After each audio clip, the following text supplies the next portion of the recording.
Welcome to the GameChanger 00100 show. I'm your host, GameChanger. Okay, so let's get started with a YouTube short. Hit that like button on your way in. Let's see here.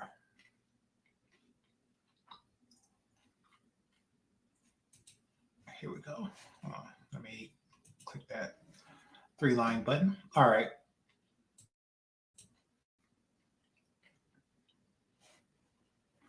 Okay, fair use. Fair use. Do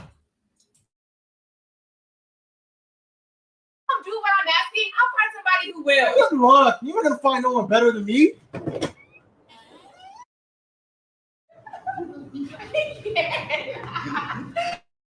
Oh, hey Wes. This is my friend Lester. Okay, bye.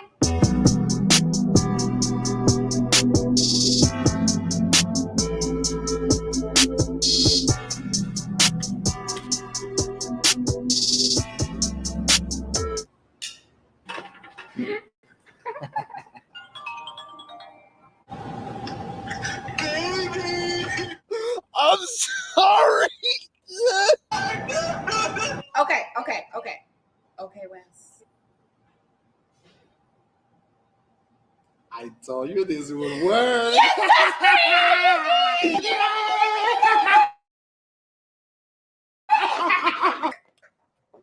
Since you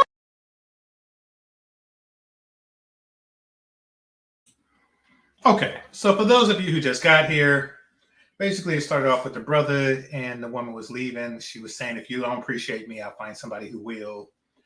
And then he was like, good luck with that. And then he sat down. And 3 hours later, she comes with this guy, sits on his lap, and he gets all jealous and he's begging her back. Now, that rarely happens in real life, stuff like that. I know women fantasize about it happening exactly that way. Their manipulation tactics will get them relationship leverage, but it rarely happens that way in real life. Because one of two things. Either he's a simp or he's not. Now, if he's a simp, then he wouldn't let her walk out in the first place. And every guy knows that, you know, when you break up, there's a reasonable possibility that somebody else is going to, like what you liked. It's not hard for a woman to, to twerk a little and find somebody that's willing to come up from behind. So it's like, miss me with that. That's not even like a realistic thing. However, this is supposed to appeal to women. This is supposed to appeal to their desire to manipulate and deceive men to be more simpish. That's what they do. See, they pick at you and pick at you and pick at you. And once you're a complete simp, that's when they leave. The very thing that they try to point you into becoming is the thing that ends the relationship. Oddly enough, that's how it works. All right, so let me present screen. So a brother's name is Kevin something or other. I'll get you his name by the end of the thing, right? And I did something with him before, Kevin Wesley. So I did something with him before. As far as I did a video on when he was like, my stepdaughter did not invite me to the wedding, some crap like that. You know, he was doing a remake on it, but it was still very good acting. Now, let me present the screen because I want to share this with y'all. I want y'all to see what I see. By the way, I know many of you have already seen it on Bernard's. This is the full one. This is the full interview. So salute to him. And yeah. All right. Look at everyone's posture. Look at everyone's posture. You know, the guy on the left, he's regular. Kevin, he's regular. The guy in the middle, he's slouched over. But look at this chick here. She is well overdone. What do I mean by overdone? So there's certain things that women do because they see, like, how can I say, like classy, like Felicia Rashad do. She's acting, she's posing. That's what she's doing right now. She's posing. Her chin is up, her shoulders is back, Her legs are crossed at the ankles and her hands is on her knees. Like she's seen a video, a YouTube video or skit or something like, this is how classy women sit. You are not classy. You have a Rosie the Riveter shirt on right now. You are not classy. Most and worst of all is your shape. But that is what's in the earrings. Okay. All right. Let me just play. Let me just hit the play button.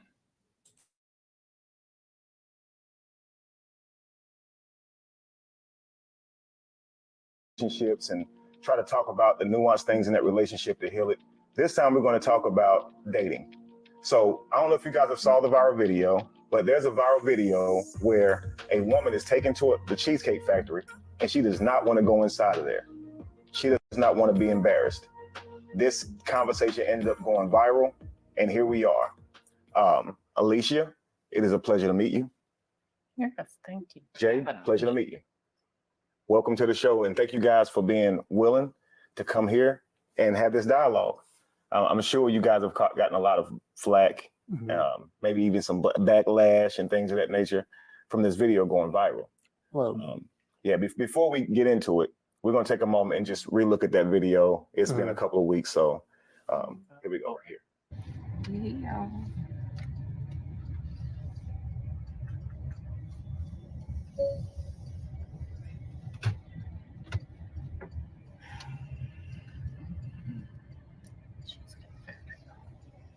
Hello? Nothing. I'm just talking to my girls. Okay. Tell them I said hi. Yeah.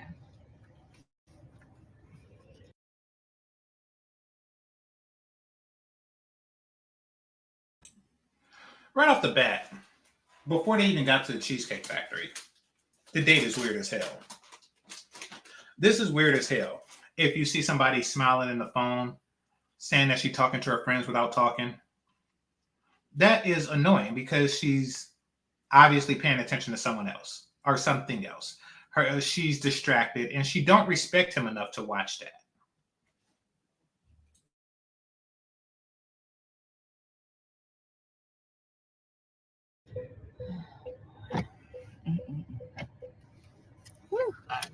Let me just get the door for you. Okay.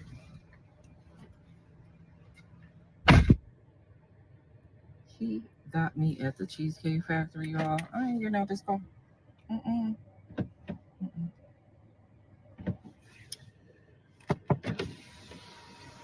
Yes. Would you want me to open the door for you? Now, remember the short, those of you who are the early birds, remember the short I just did where the woman played the game on the guy? This is obviously playing a mind game. Shout out to the Dante show, military mind game. She's playing military mind games with this dude. You know, she like, okay, I'm going to wait for him to get out. I'm not going to tell him about the Cheesecake Factory on the way to the Cheesecake Factory or, you know, when I see him pull up. I'm going to have him get out the car and come around to open the door. And then I'm going to mention the Cheesecake Factory. Now, this chick has never in her entire big life had a dude open the door for her. Ever. Ever! She has never. She went to prom by herself, like Obsidian. She did not, oh no, he didn't go. She did not have anybody hold the door open for her ever. So stop pretending. Stop pretending like, you know, oh, this is how I deserve to be treated. Shut your ass up. You deserve nothing. You deserve poor treatment. But because this guy decided to treat you as a woman, because, you know, his culture mandates that he do so, and he don't know no better, because he decided to treat you like you're worth a damn, you decided to overdo it. You're like, ooh, You know, this guy's a gentleman. Let me tilt my head back and pretend to be a lady. You are not a lady. You got that dress at Ross or TJ Maxx or Nordstrom Rack. Okay, stop pretending like you get down like that all the time. You are full of crap. Okay, you in your green dress look like that Ninja Turtles mama. Shut up. Never has anyone ever opened the damn door for you. Ever!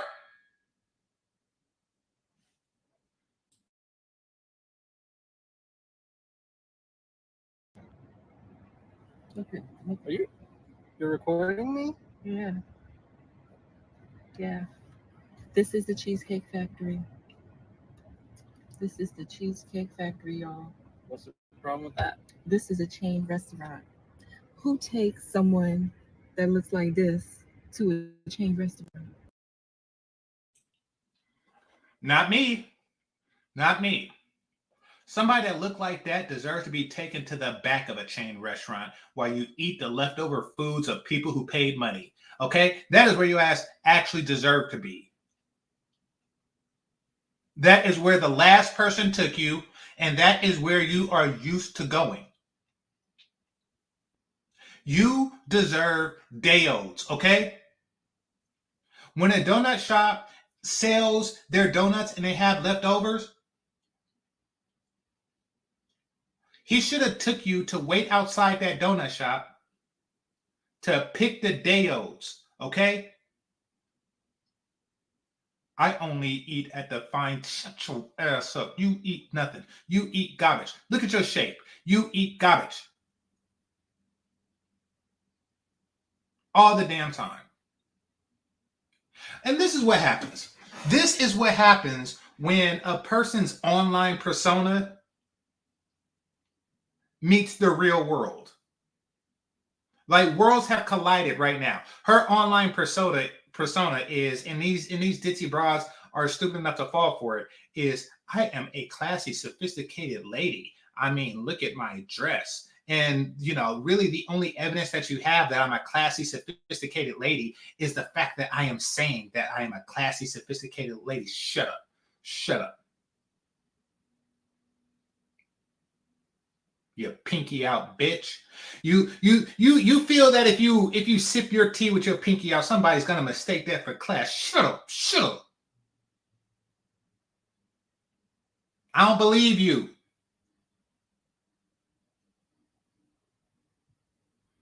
Hit the like button.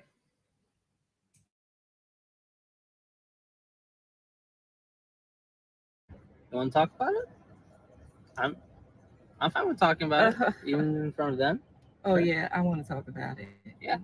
Come on, get up on in the car. Yeah, we're gonna talk about it. Now look at this. She's excited. Like we're gonna talk about it. Like she's a kid. Like she's a mother about to put a kid on punishment. We're gonna talk about this. We're gonna talk about this. Come on and get in your car. Chicks like this deserve nothing. All right, years back, right? Years ago. I took a chick, a single mom, to Red Lobster. And however, I made it because brother didn't have Red Lobster money like that.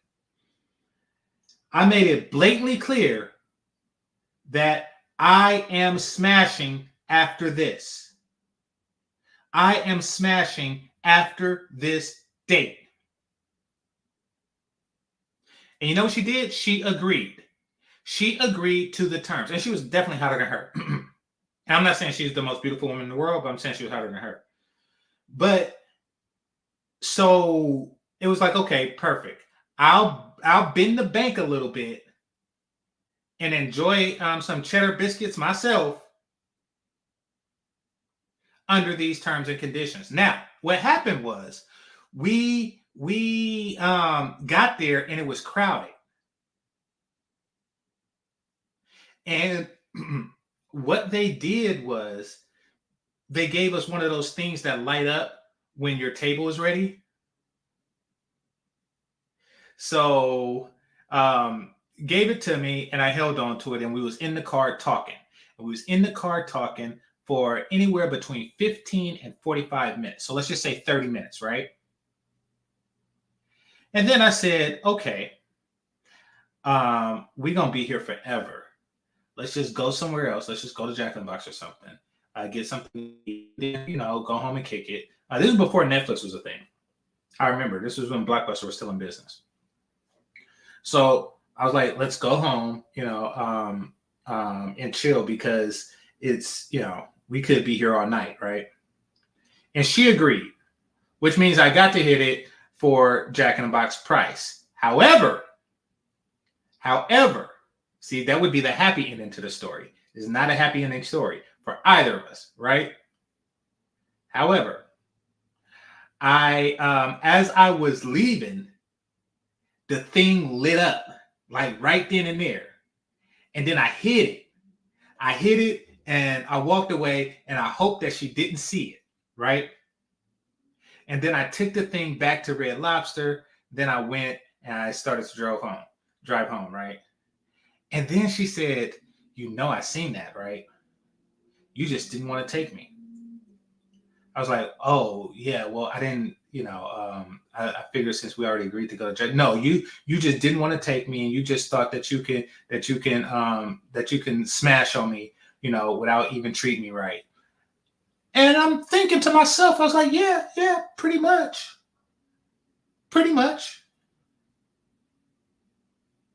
And then she actually started crying, tears. And then she said, take me home. So what did I do? I took her home. Didn't get to smash, never seen the broad again. Why did I bring that story up? The reason why I brought that story up is because these broads are not used to Red Lobster, Cheesecake Factory. They not. This was a treat for her. This was the happiest day of her life. Had we actually went inside Red Lobster. I made my demands clear in the beginning, and she agreed to those demands because that is how rare Red Lobster is offered to her. So let's not go around pretending like you only eat at the restaurant that some Frenchman, learned from a Jedi how to fillet fish or snails or some crap like that. I don't want to hear that crap. Shut up. He may not know because he's foreign. But I know. I see it. I see it in your soul. I see it in your braids. I see the average price of a guy taking you out. And you want to know what that is? Whatever a pack of juicy fruit costs divided by 5, that is how much it costs him. Plus gas. He just gives you a stick of juicy fruit. That is it. Before your panties normally drop. Pretending to be like some type of a socialite or some crap like that. Miss me with that. Hit the like button.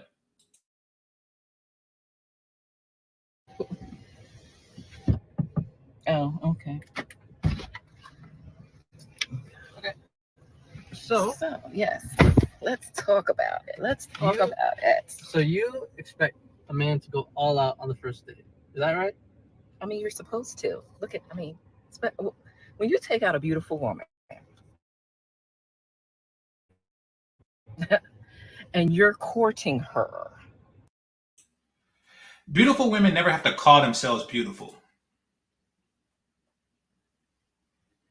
Beautiful women never have to call themselves beautiful. When was the last time y'all heard Halle Berry call herself beautiful? When was the last time y'all heard Kelly Stamps call herself beautiful? When was the last time y'all heard Megan Good call herself beautiful? When was the last time you heard Kerry Washington call herself beautiful? Beautiful women do not have to call themselves beautiful.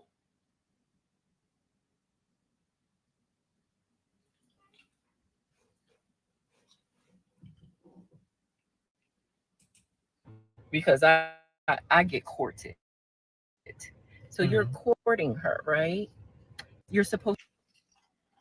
You don't get courted. Ain't nobody courting your ass. Nobody. Not a damn penis. Only court that's courting you is child support court. Ain't nobody courting your ass. Miss me with that. Nobody basketball courting you. Nobody tennis courting you. Nobody is courting your ass except the bill collectors that you owe money to. And then you try to say it all proper. When I am courting, shut your fake class ass up.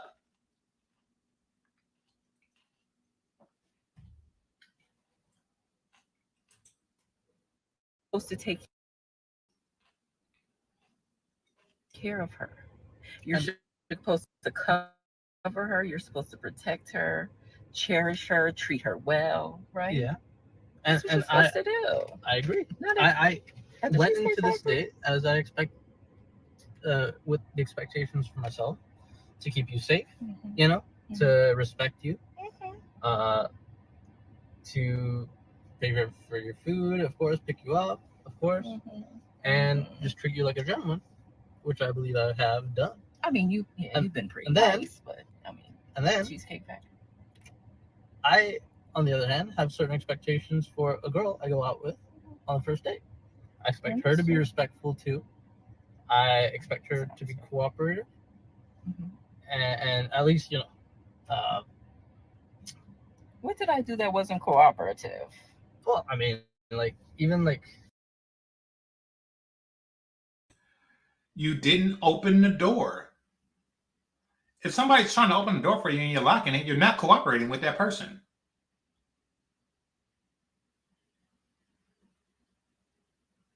And then she says, I am respectful. You are not looking at the person when you talk to them. That is not respectful.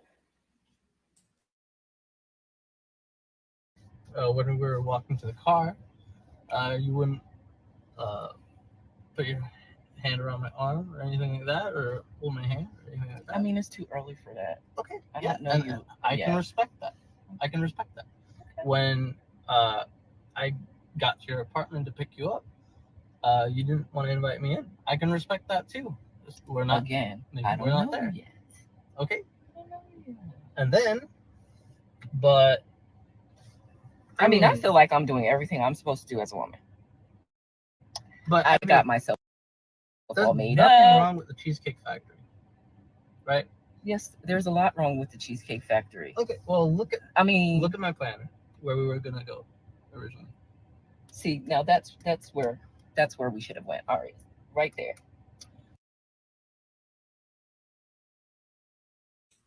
If you don't stop tapping that man's phone, God, everything she does is annoying. She's tapping his phone. You hear the little, she's like scratching his phone with her nail. You could just point to it like that's where we should have went.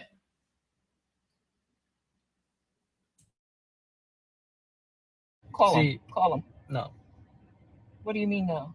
see, I know I you specifically didn't. told you both yesterday and this morning that I'd come to pick you up at 4 a.m. At 4 p.m. Right? Mm. And I got to your place at 4 p.m. You didn't even come downstairs for another hour, and so I was waiting downstairs I understand. for an hour, right? But I wasn't expecting for work to take me so long. I got home a little late. And like I said, I don't know you well enough to invite you up into my apartment. And That is not possible. And that's why I'm thinking, okay, if we're not there in the relationship to, meet at your apartment, then maybe we're not ready in a relationship for such a nice, fancy restaurant as Aria, especially if I'm paying for the whole thing, which I'm still willing to do. I would have been, but if we're late, I told you twice. It wasn't that late. We literally left your place at the time of the reservation. Look at how she's overexpressive because she's doing it for the camera. It wasn't that late or something like that. It don't matter. Aren't you supposed to be some type of debutante bitch? Aren't you supposed to be like one of those socialite chicks that walk around and saying, early is on time and on time is late and late is never heard of? But you ain't that. You ain't that. You are the chick that is infinity hours late or infinity minutes late, making him wait in the car. He should have left. That would have been so funny. He should have left. He should have left right then and there.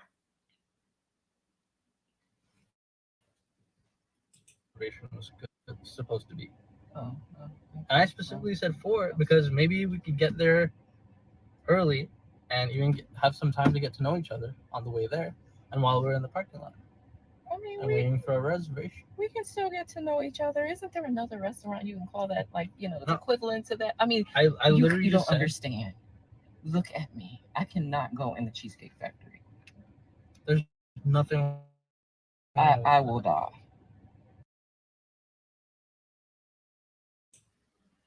You have been inside Arby's. In fact, you probably work at it.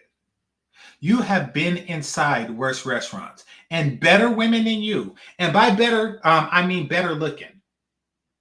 Better looking women than you is in the Cheesecake Factory right now. Better women than you are in IHOP right now. Hit the like button. Better women than you are in Dunkin' Donuts right now.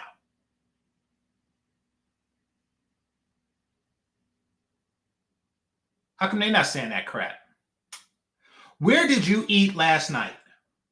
Where did you get your dinner from last night? How much did your meal last night cost? I'm willing to bet that your meal last night that you ate cost significantly less than the Cheesecake Factory. So let's not pretend like you spend $100 a night on food. You don't. You don't. You don't spend. You don't spend. What is it? $3,000 a year. Oh no, not $3,000 a year. Damn, that's a lot. So you don't spend $3,000 a month on food. You don't. Just so you can say you're too good for fast food or frozen food or microwave burritos. I know that you eat microwave burritos all the damn time. So let's not pretend. Stop kidding yourself, me, and him.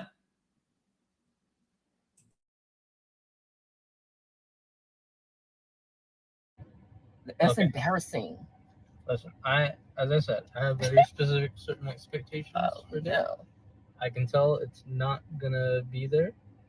And maybe we're not right for each other. So respectfully, I'm gonna just drop you off at home. Oh no, he didn't. I'm up. So you just want to call it a night? I mean, Yeah. isn't there some kind of compromise or something? Ladies, can you believe this? I'm sorry, y'all. What's a compromise? So if she feels that the compromise is a restaurant somewhere between Cheesecake Factory and where he originally intended for her to go, then that's really not a compromise because you still are going to behave the way that you are.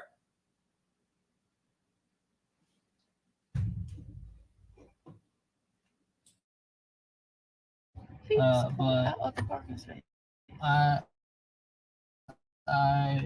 I don't feel respected, I am not gonna go through with the rest of the day. Well, I mean, you are serious. You're really leaving. Yeah, I mean, you didn't want this place anyway, right? I mean, I understand that I was late. I understand that. I understand that I could have been a bit more cooperative. You're eating humble cheesecake right now. And you want to know why? Because you ain't clocking like that. You ain't pulling penis like that. I know. You are not pulling penis like that. And dudes are not holding the door open for you. You see, this is a rare opportunity for you. This Indian guy is a rare opportunity for you. And what you decided to do was try to pretend as if it's commonplace. You tried to pretend like, oh, this is something that's regular. Guys regularly take me to whatever restaurant I was tapping my finger on your phone with. That's a regular thing. You try to pretend, and now your whole facade is broken. You know, you're not Beyonce. I can have another you in a minute. You have not had a guy attempt to hold the door open for you since the president was black. Okay? That is not how you get down, and that is not how men get down for you. Miss me with that. So now you see opportunity, going away. Now you're like, oh yeah, well, let's compromise. Shut up. Shut up. There is no compromise.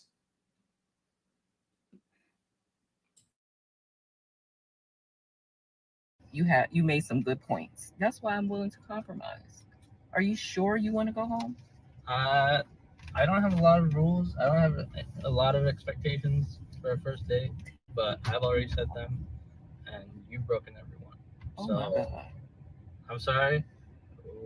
We're dropping you off home. All right, whatever. Well, I mean, I guess I understand. You got to do what you got to do.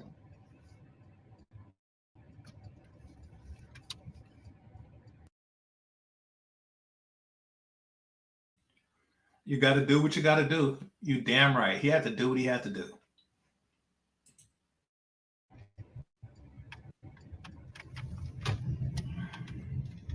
Well, I'm sorry. I understand where you're coming from. Missed opportunity. So now here we are, a few weeks later. Mm. I'm sure you've had some time to think about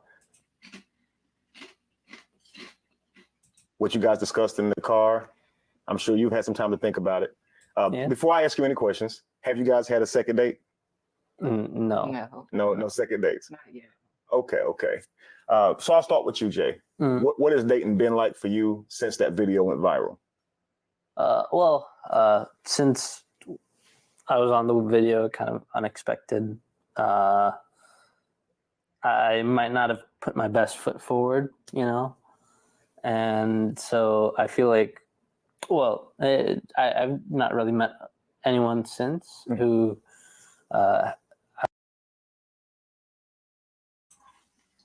Pink Unicorn asked a question, and I'm going to respond.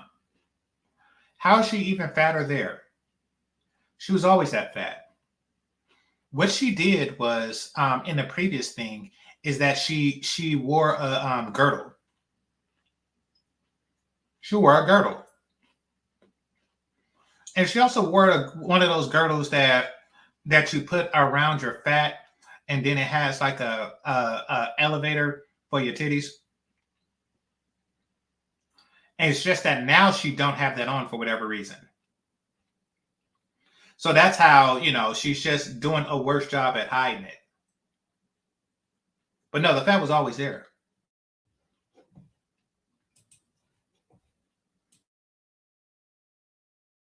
I've really gotten to get to know like that because a lot of women, they might have seen the video or might have heard from it, or maybe a friend of theirs has seen the video and shares it with them. Mm-hmm. And so they kind of had this image of me based on the video. Absolutely. And it hasn't really helped. Okay. Exactly. It's like they might think everything about me is reflected in that video, and I don't think it is. And but yeah, it's been difficult. Sure. Well, and it's even before this, dating has already been difficult for me. I imagine you're. And that is what, and I appreciate his honesty. That is what we needed to hear. That's what we needed to hear. Dating's been difficult for you. And we already knew this because you're dating her. Because you're dating her. Listen, it is very difficult for a foreign man to come to the U.S. and slay with U.S. women. It is, unless you come from like, Italy, and you just so happen to be an exceptionally handsome guy. But then again, you pretty much slay everywhere you go. But it is very difficult. That's why people passport bro out the US. They don't actually passport bro into it.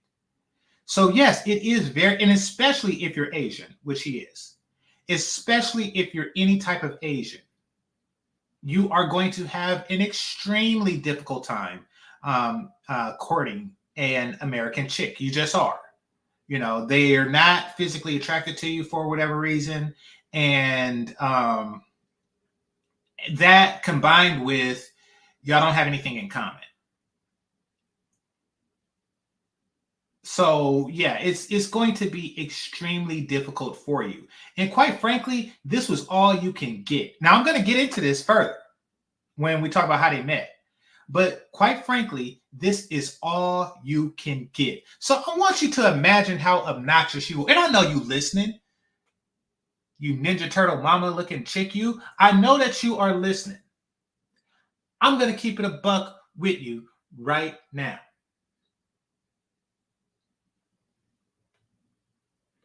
This guy is what we would call, in a pejorative way, an incel. Now, it's really not a bad thing, especially if you come from a culture like his. So, but for us, it's just like the bulk of your manhood is just tied. The whole purpose of life is to not be that. It's a whole different thing for them. He's very likely that. What does that mean for you, you ratchet woman? What does that mean for you? Hit the like button. It means that he's come to the US of A. Hadn't dated in a while. He rarely dates, etc., etc., etc. And he may even get shot down by the Rebeccas, by the hotter Keishas, etc., etc., etc. He might get shot down from time to time, and then he finally gets a wet opportunity. He finally, after all of however long, he gets a wet opportunity. And he turned it down.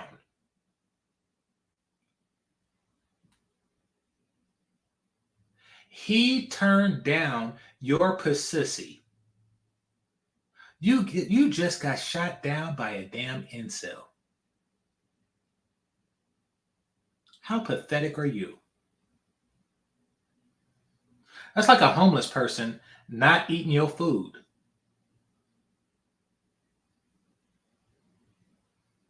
That means that you are an awful cook. That means that if you bake some chicken and then you bring it to a homeless person and he smells it and he says, "Oh no, no, thank you," you are an awful cook.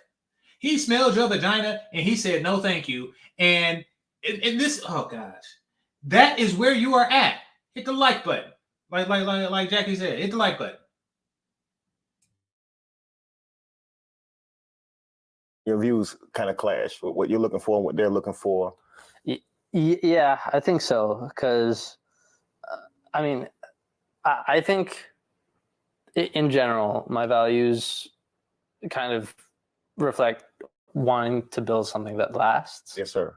And I want to make sure that anyone that I meet is willing to build a really strong foundation based on our mutual values. Mm-hmm. And I think it in general, a lot of the people that I meet, either they don't have time to set towards building something like that, or they just don't want to because, mm-hmm. They're younger, they want to experience, casual dating or whatever.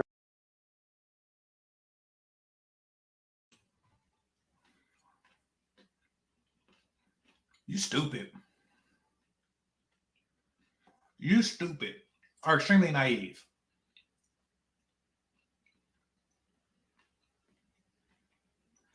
Just like I don't go to Israel for some pork chops.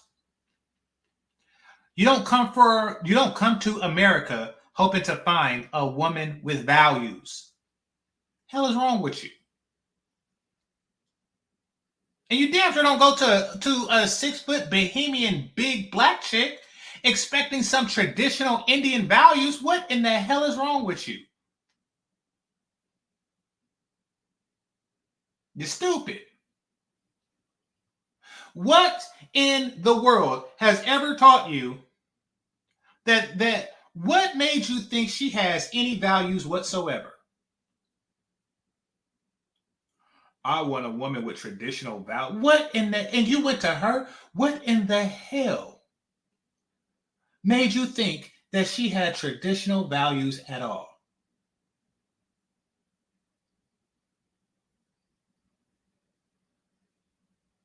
Come on now.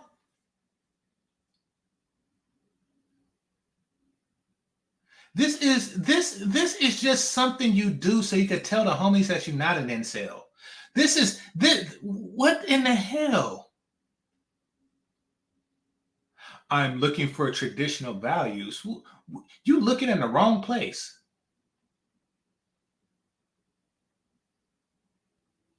That's like going to an Amish camp looking for your Xbox controller. Like, what in the hell?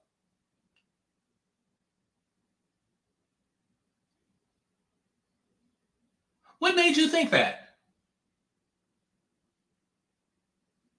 Stupid. And here's to further encapsulate that. Actually, I'm gonna come back to it. I'm gonna play some more. When I hit the play button, you hit the like button if you haven't already.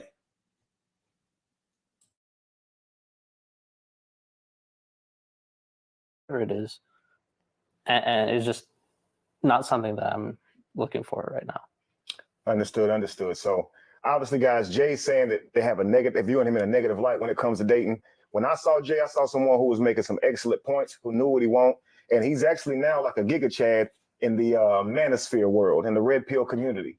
The brother's being mentioned everywhere for the way he handled that conversation. Now I'm going to ask Alicia as well, because during this conversation, Alicia. Thank you. We'll get that right. Mhm. Okay, so Alicia, you didn't seem to really disagree with what he was saying. Now you had a definitely a different opinion before he gave you his mind, right? But you seemed very receptive to it. Can you explain to me kind of what you were thinking and how you saw him in that video? Because he's saying they took him in a negative light. What do you think? Well, yes, I think once we had the conversation, I could see my role in the conflict. Okay. Okay. Let's back up a little bit. To be fair, I mean, I was always raised that the man is supposed to cater to you. I mean, you're courting me, so court me. That means wherever. The fuck up. You wasn't raised in any way, shape, or form. You was babysat for 18 years. You was not raised like most black women and men. We were not raised. We were babysat for 18 years while mama got some type of check.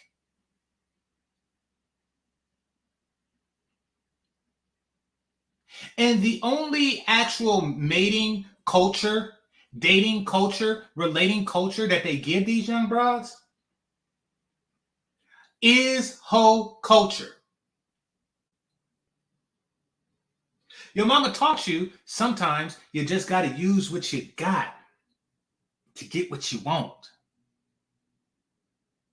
Your mama taught you that a woman ain't never broke. How many people heard a black mama tell a child that a woman ain't never broke? You was raised to be horror adjacent. He's not talking about you. He's talking about the better women in the country of better women that he comes from. Now, I'm going to say what I was going to say before. He looks like he's H-1B. What is H-1B? H-1B is, particularly Asian Africa, is when America decides to allow some of their more talented engineers, doctors, et cetera, come through with a special type of visa called the H-1B visa.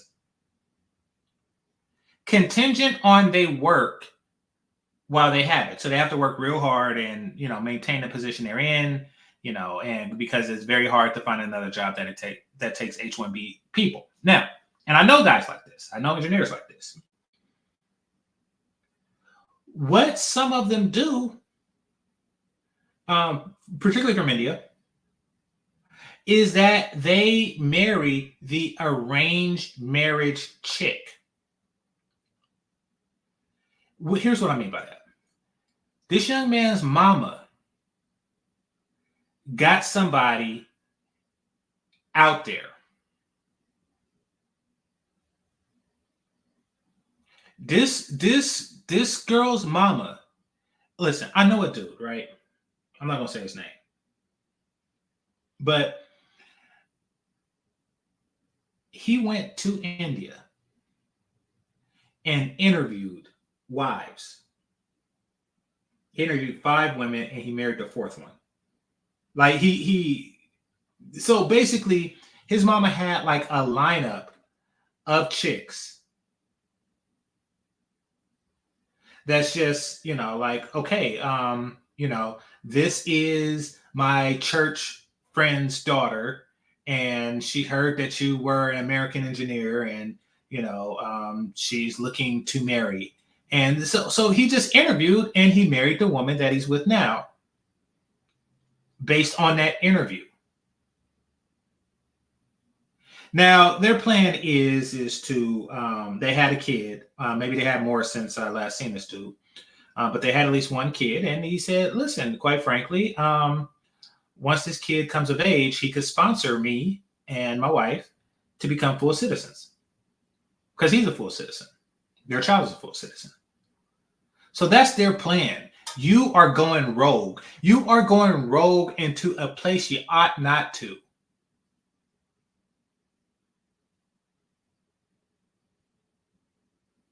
Everything you do in this regard is going to be worse. You are out your comfort zone. You are out your element. And quite frankly, your comfort zone is pretty damn comfortable. I don't go into like a dentist's office and then just say, step aside, doc, I'm taking over from here. Why? Because I am not adept in that world. You are not adept in this. I'm not saying don't date American chicks. I'm saying you are better off with Indian women. How many dudes would kill for a chance if you had like an Indian auntie or some crap like that to say, would you like to come over to my country to interview some future brides?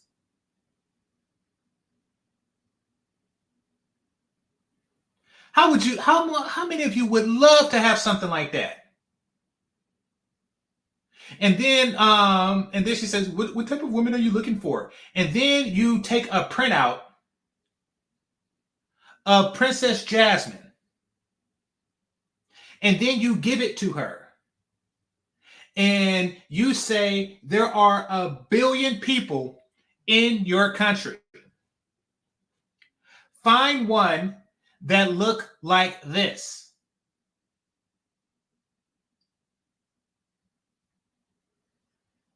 Or a young chili from TLC.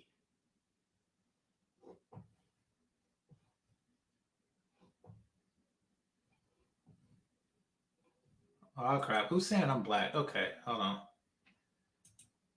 Oh, crap. Okay, we got somebody here. What's she talking about? All right, let's see. After just listening to 30 seconds of this, I'm going, good riddance. You think my penis need that crap?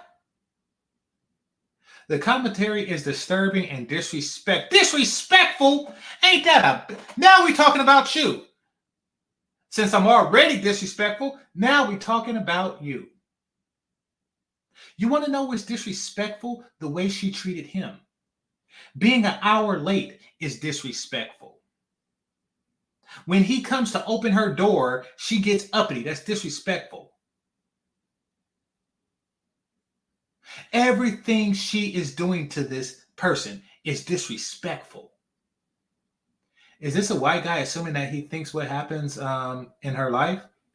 No, this is a black guy that knows what happens in her life.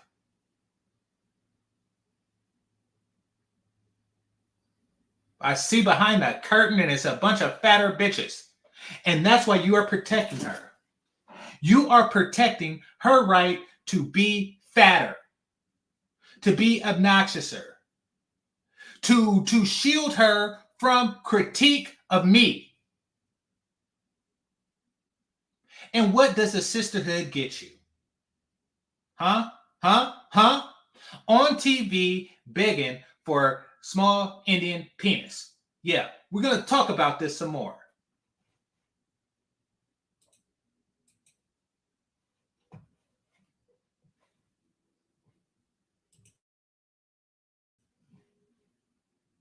Wherever I want to go, you take me. Absolutely. Whatever I want, you buy me. That's courting. That is not courting. And you know where she got that from? She got that from The Color Purple. And dude's name was literally Buster. So there was a scene in Harpo's Juke Joint. By the way, I'm going to do a whole series on Color Purple. But there was a scene in Harpo's Juke Joint where Miss Sophia found another guy.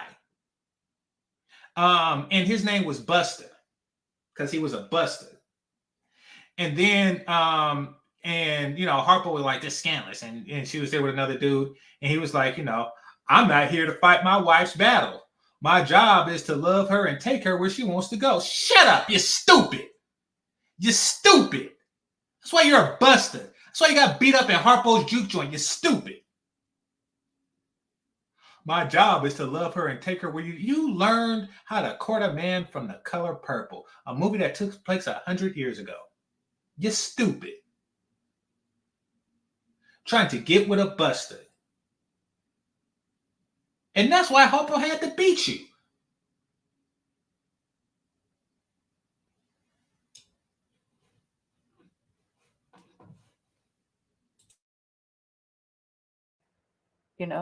I'm looking for a provider. So, but after the conversation, I could see how there was a lot of Okay. in that exchange. Absolutely. I was definitely very self-centered, and I can appreciate if I do want someone to provide for me, I at least gotta be a little bit nice. Absolutely. Okay. Okay, great. So now I'll ask you this. Based on your idea of dating before your conversation with Jay, how did you grow up? Who also thinks that way? I'm sure you have friends who think that way. I've heard it a lot. I mean, everybody. I mean, that's what he's supposed to be the provider. Absolutely. So, and I'm a beautiful woman. So, I mean, beautiful women don't have to keep calling themselves beautiful. Once again, beautiful women don't have to keep calling themselves beautiful. Everybody. When you say everybody, first of all, you ain't got no damn friends. You don't have any friends. When she says everybody or her friends, she's referring to the people online. A bunch of single fatter bitches who are trying to tell you about their fantasies, who are trying to correlate their fantasy life with their actual life. And y'all do it too. The brothers here talking who pretend like they got all the game, like snap their fingers like Fonzarelli and chicks jump out the sky like ninjas into your lap. Come on now. Y'all don't do it as bad, but no, these chicks be on something ridiculous. You ain't got no damn real friends. You just got a bunch of chicks that feed into your delusions and set your expectations. And they don't have opportunities just like you don't. It is rare. It is rare that that you find a guy like this.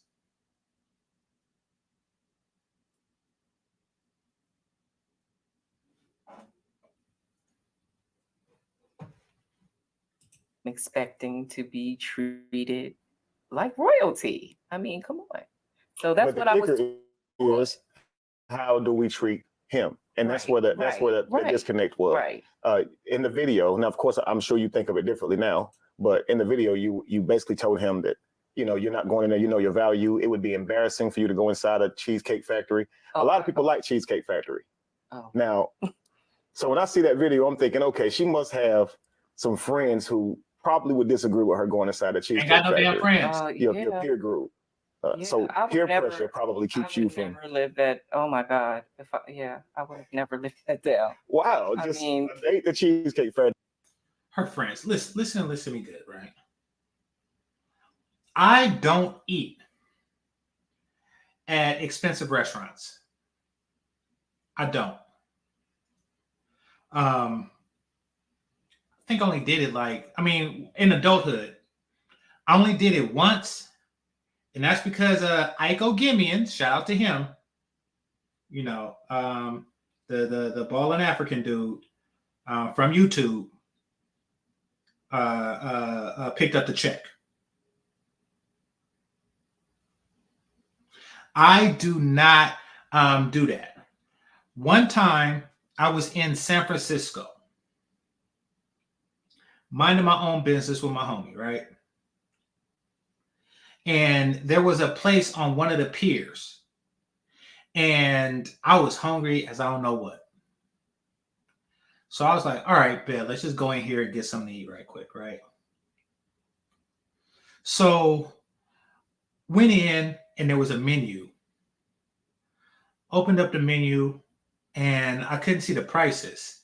And all of the food had descriptions, like, you know, where the fish was flown in from, type stuff. You know, like the cow's name that they slaughtered to make the steak. Like they had all that, right? You know, this is genuine Texas Longhorn from San Antonio. You know, New York City. No, I'm just kidding. But no, they all the food had a little story with it, like a little paragraph to do it. Once again, no prices, right? And then there was a separate little booklet for alcohol. So I asked the waiter, right? Said, hey, bro, how much is the 180?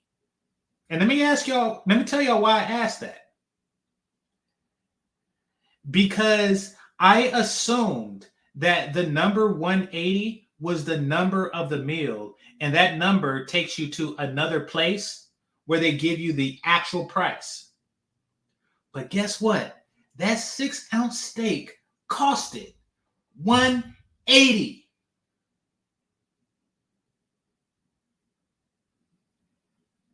Yes, $180. So I politely said, okay, thank you, sir. I'm going to leave now, and I'm going to come back when I'm rich. And he said, well, sir, you know, we do have hamburgers. And he said it all snotty. We do have hamburgers. It's like, what? I don't want to eat crap that comes from this place. Now, granted, it had like a view of the bay and all that good stuff. And granted, even back then, I wasn't a broke dude. Yes, I had 180, but I can't just go home knowing I just spent $180 on a steak. On a steak. I just don't feel right.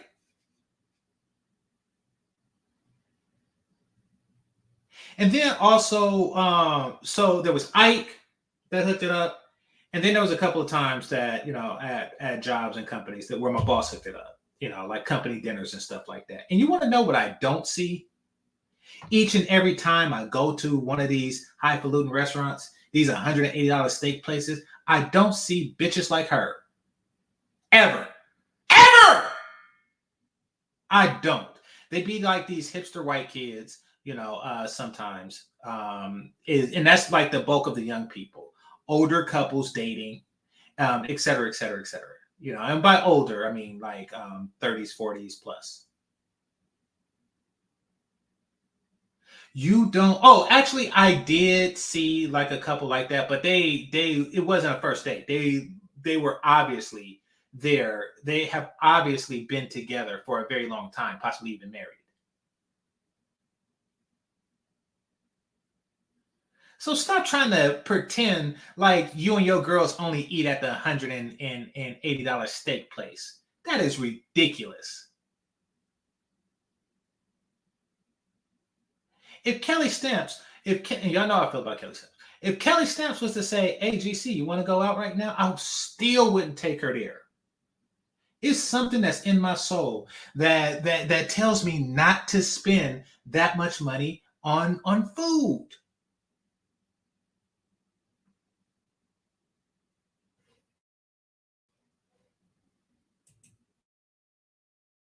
But they wouldn't let you live that down.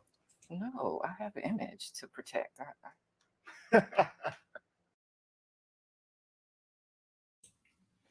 You want to know why he laughed? The whole notion of a black woman that looks like her trying to protect her image is laughable. When do black women ever protect their image? They do not. They have the worst image of women since Eve.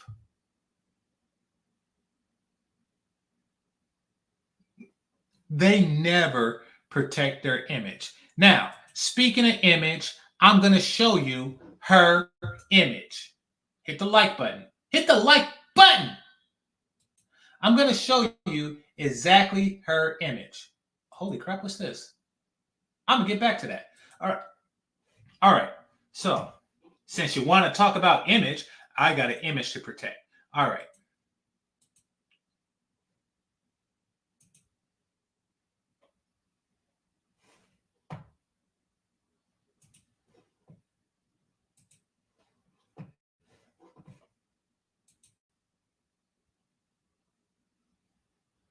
This is your image.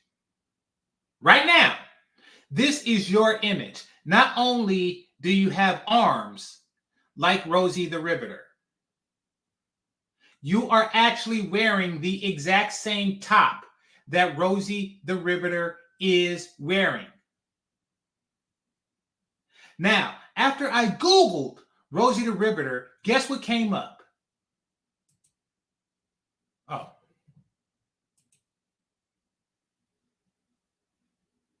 This is your image. This is your image in dress. This is your image in arm. This is your image in appearance. Going around riveting stuff, talking about how you a lady. You literally got her exact same damn outfit. Talking about, I got an image to protect. People with actual images to protect don't walk around with Rosie the Riveter shirts on with big ass arms. Arms bigger than your date's legs. They just don't. I'm a lady. Shut up. The hell up.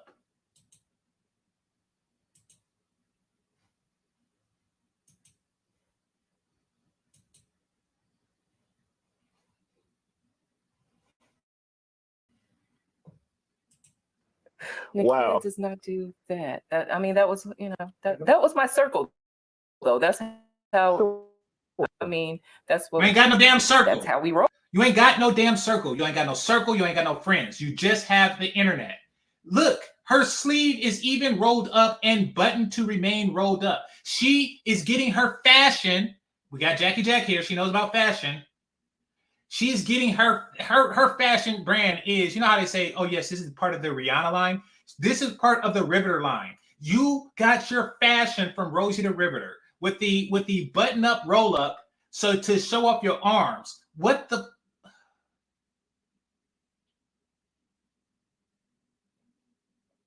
Hit the like button.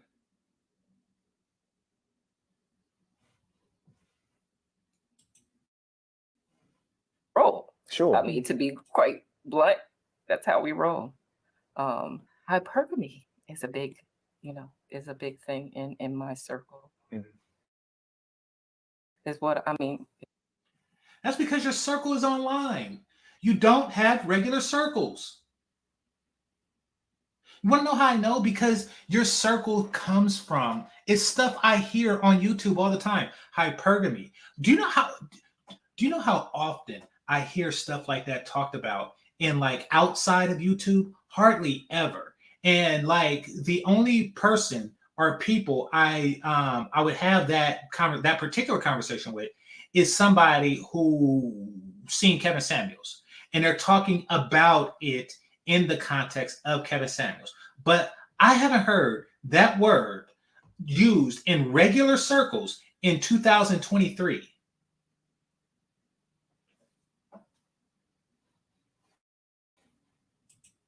It's what we've been taught. Why? I mean, as a Black woman, I'm gonna go there. I mean, as a Black woman, we're really tired of having to settle. We want to be treated well. Mhm. We want that soft life. So you admit that you've been settling. Before, it's like, oh no, me and my girls, we never settle. You've been settling your whole damn life. You have been settling your whole damn life. Then all of a sudden you too good to settle. Why? Because you're dating this guy, and he's supposed to do more for the same chick of the people who did less. Let me show y'all something.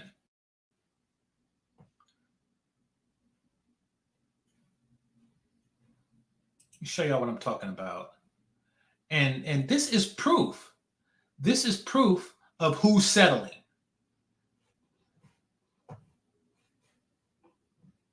Hold on. Is that?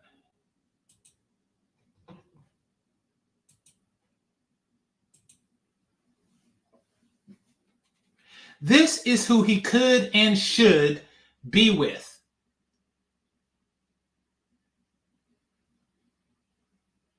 So he is the one that is settling for your ass. He is the one that's settling, not you, him.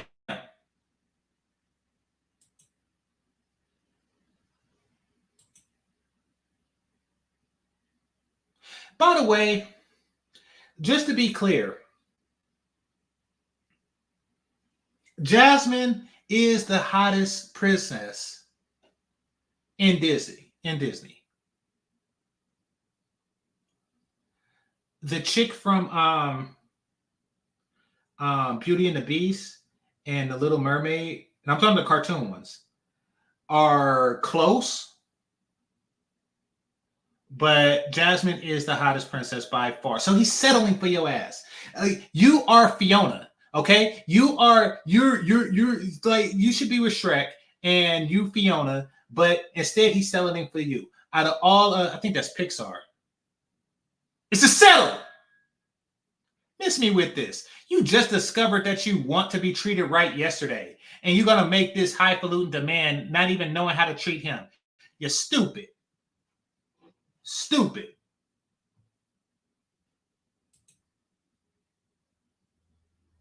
I don't know who she is. Oh, Pocahontas. Throw Pocahontas in there somewhere. But still she's the hottest. Still Jasmine is the hottest. And the outfits, goddamn. He deserves better.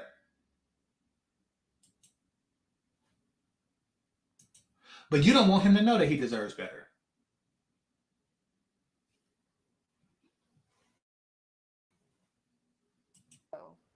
That's what I thought I was going after. However, what I understand is a part of having a soft life is being cooperative, Being soft. not being combative, You're right? actually being soft. Right. Being receptive, being Right. sweet, Absolutely. being pleasant, right? Because we do understand the value of resources, but it can't be just something for a lifestyle. Resources, a man's resources is not just for a woman's experiences and traveling, and the lifestyle they'll live when married is for providing for the family and the children. And that's why she should seek a man and, respect his resources or prioritize his resources, not just for what it can do for her. Right. And so when you were in the beginning of it, you was just saying, I'm not doing it. It seemed really selfish. Right. And I appreciated that when I saw the video myself. That's one of the things I covered is, wow, Yeah. So, I mean, it's weird because she's admitting I would tear Jasmine's cartoon ass up. I'm looking at my other screen. But anyway, what was I saying? She admits that she's new to this, that she's new to, a certain style of chivalry or traditional classy dating. But in the same breath, she's also lying and saying, oh no, my mama raised me like this. Your mama didn't raise you anyway. In the same breath, she's like, oh no, this is how me and my girls, we always get down.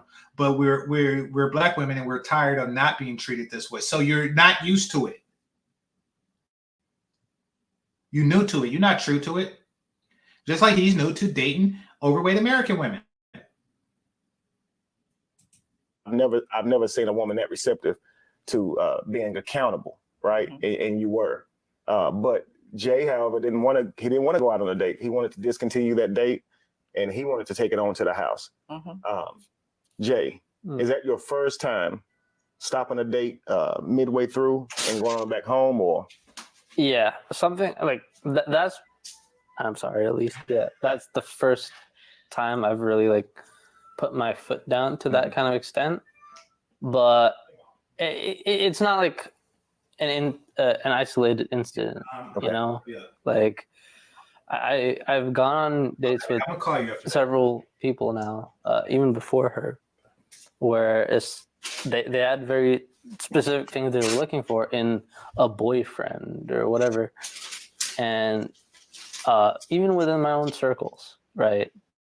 And that's just not something that I'm looking for. Mm-hmm. Because so he's slowly, and I can't call him stupid because I think I would be completely goofy were I to become like a passport bro expat to adapt to the culture. So there is a there. And I'm pretty sure like a local person to whatever country I'm at would be like, oh no, that's just not something you do. You should not be looking for this type of woman in this type of place. Like you could be in a red light district looking for a wife and not know it. So yeah, he's I should say naive, not stupid. So I'll give him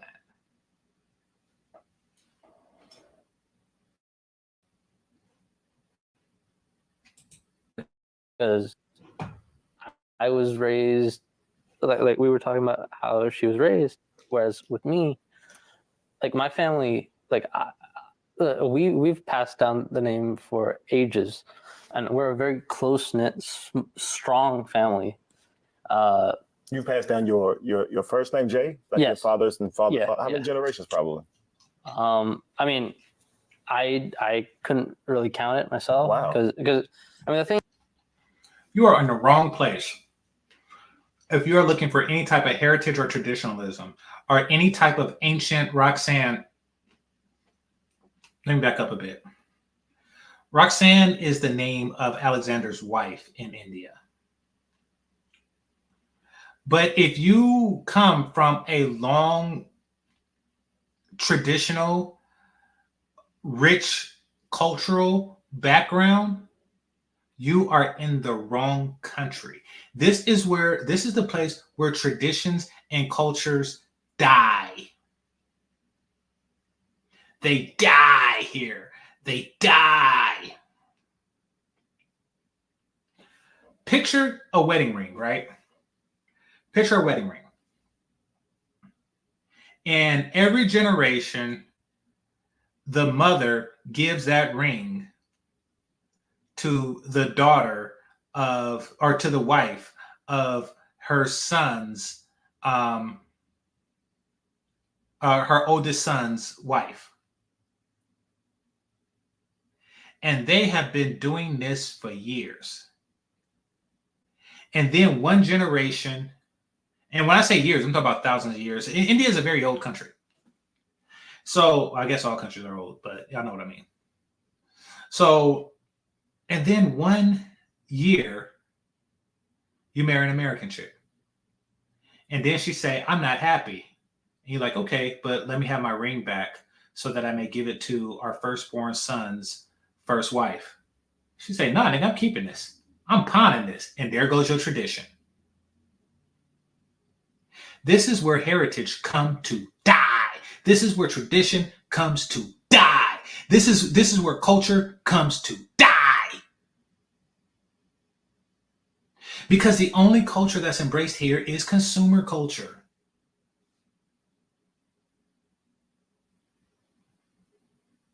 Die! Y'all, and I don't know where y'all live, but Mexicans are less Mexican the longer they live here. And I know that where most of you live, they're Mexicans. There are Mexicans here. Mexicans are less Mexican the longer they live here. Orientals are less Oriental the longer they live here. In Oakland, right? I used to go to high school and had to catch 2 buses. Now, where one bus connected to another, there was a park.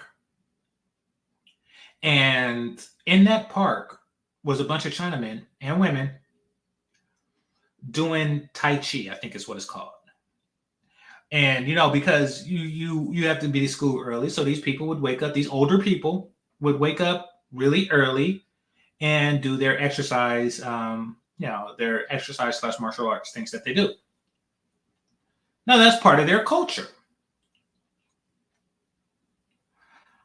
Their grandkids is not doing that shit. Because this is the place where culture dies. I bet you if I was to go to that park in the morning, which I'm not, but I bet you if I was to go to that park in the morning one day, I bet you they're still not there. Because they aged out of it and it didn't pass to the new generations because the new generations became Americanized and the culture died. So you come here for the opportunity, and I'm talking to you, Indian guy. You come here for the opportunity, and it is here, but you are sacrificing something. You don't get anything in this life without sacrifice. And what you are sacrificing is the culture and tradition that you have become accustomed to. Even if you maintain it and you find a woman who maintains it with you, your kids are not. And if they do, those kids will not. It will eventually die.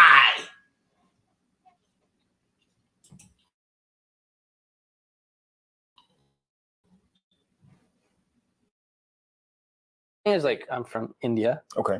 And the partition happened. Like India was separated from Pakistan, Mhm.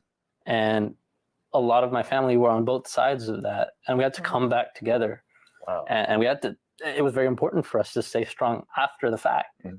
At the time, maybe we didn't care as much about creating this legacy, but ever since, it's like that's been one of the strongest parts of our family is the importance in creating our legacy. And with that in mind, like I've grown up with the idea that I want a strong family here now that I'm living in America. The only kind of relationships I seek are. We all want strong families, sir.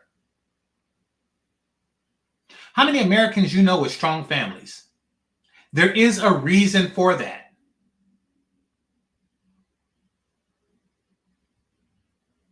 You came to America looking for strong families. You are, damn it.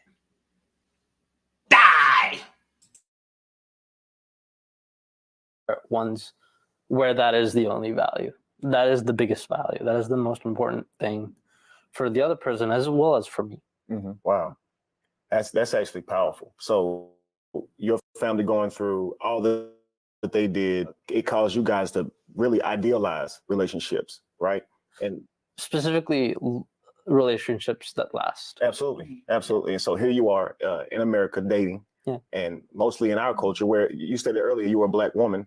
Of course, we have been through some things, right? In our culture here in the States and throughout the whole diaspora, I like using that word. But a lot of times our culture has been stripped and we haven't yet began to idealize relationships, so we're more so going along with the flow. So here he is in America and he's meeting a woman who's in America and she sees dating the way Americans see dating. And so I can see the clash in that. Yeah. He's looking at you as if that's selfish. You're looking at him as if, he's treating you beneath your worth, your actual value. So here's what I want to do, guys. I want to go back a bit. Can y'all tell me how y'all met? I want you to tell me how you guys met. So I was in Midtown and I barely even have time to go out with friends and all that, but it was a really close friend's birthday. So I went to get some drinks for the first time in ages. Mhm. And I saw this beautiful woman who it seemed like every other guy in the bar was either intimidated by or too shy to talk to. You stupid. They thought she was a guy.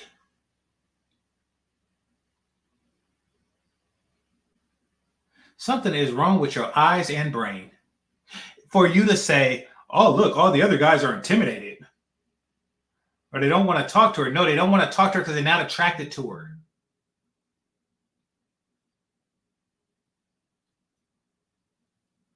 You were the only one. You were the only bit of action that she got that night. Now, from the way he tells the story, it does appear as if she was alone. No friends, or nothing like that. She was alone.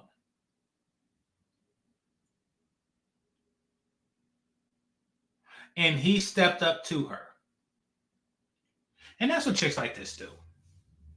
They go to bars by themselves. When I say chicks like this, I'm talking about black chicks, not just the big ones. You see, when non-black people go out, they have like circles and circles of friends that they're out with, and they're really more into each other. And they're dressed casual. But black women, they tend to overdress, like evening gowns and stuff like that, and they are just sitting there quietly, waiting for somebody to talk to them. That is common, and you are the one person, I say one person, you are the one person that took that bait.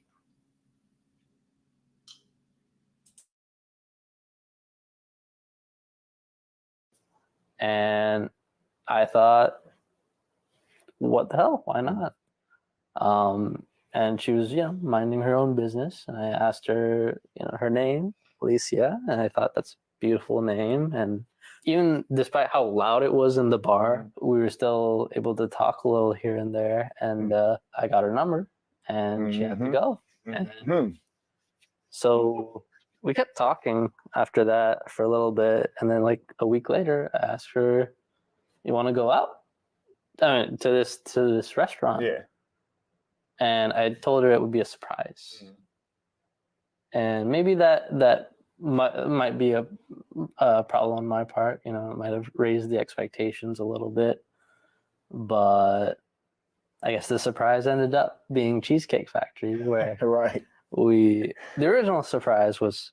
I want to get to that. You had something else planned for her, right? Yeah. Because of how the evening went to Cheesecake.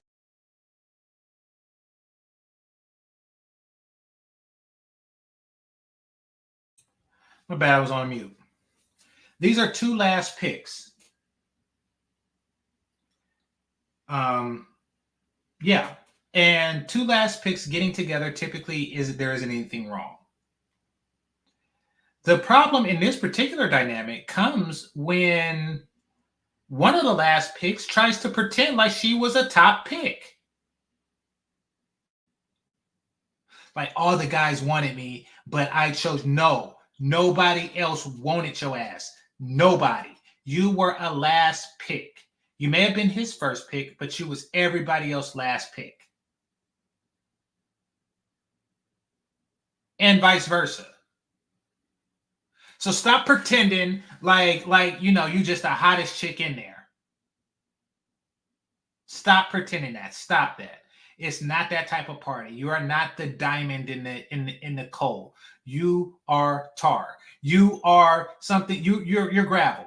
You are not the first thing that the people are going to. You weren't. You were sitting at the bar buying your own. Oh, and by the way, how come you're not too sexy for that bar? I only go to classy establishment. You was at a damn bar when he met you. By yourself. You was at a bar by yourself when he approached you and decided to grace you to the Cheesecake Factory. And it probably was a bar at the Cheesecake Factory that he met your ass.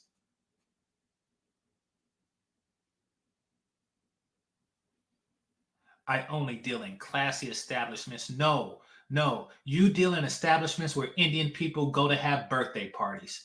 Let's keep it a buck.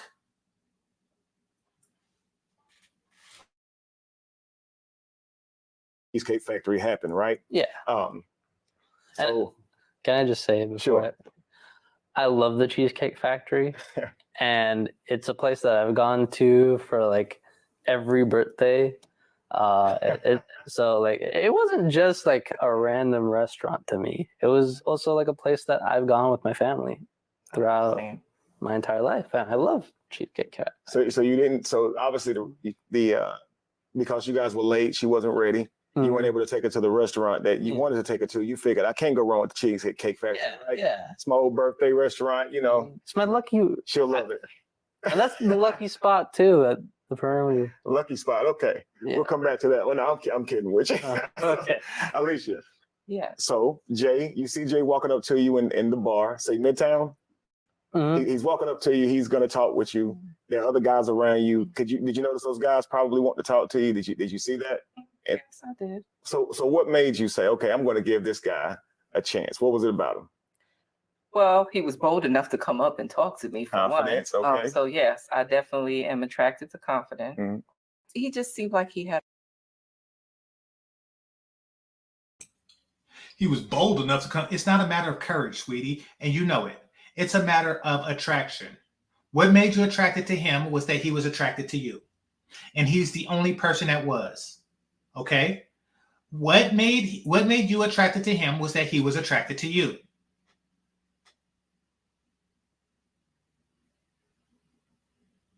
And this is because you were in a interracial bar. You was in a place where both Black and Indian people go to drink. Now, what does that mean? It means that everybody there was looking for something that's not you. You see, if you go to a bar full of Black chicks, she'd probably be like, somewhere in the middle. But in a bar with a bunch of Princess Jasmines and a bunch of, Disney princesses, you are the bottom. You are the bottom.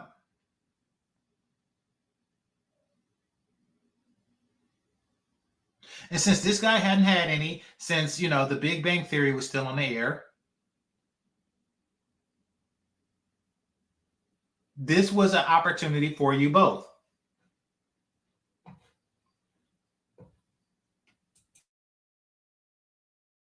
Had a pure heart. He was, very thoughtful, engaging. I mean, the only he won me over. He did win me over, but I'm a tall woman, and so there wasn't necessarily like that immediate attraction. But you are not attracted to him. You are not attracted to him at all. He is the only one that is willing to do you.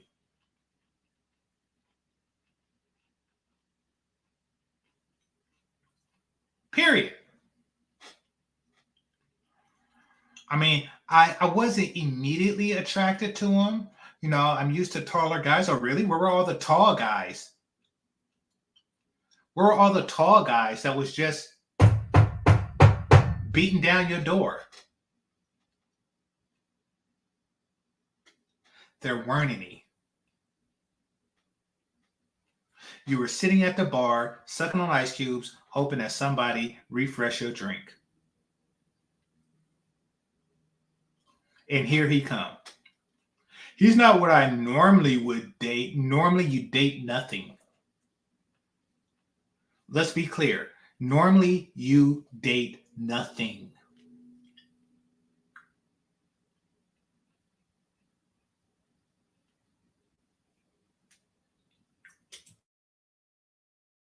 But as we began to talk, it was really his heart that made me say, "Oh, I'll give this guy a try." Okay. Yeah. Is that where you draw your line? Is that typically you don't date guys who are, guys have to be at least your height or taller before you would date them? Exactly. Okay. Okay, I understand that. That probably makes it difficult finding someone suitable for yourself. You are what, 6'1", 6? I'm almost 6'1", yeah. Almost 6'1". Wow. So that means, What, are you still growing? Are you still growing? Like next year you're going to be 6'1"? I'm almost 6'1". What does that mean?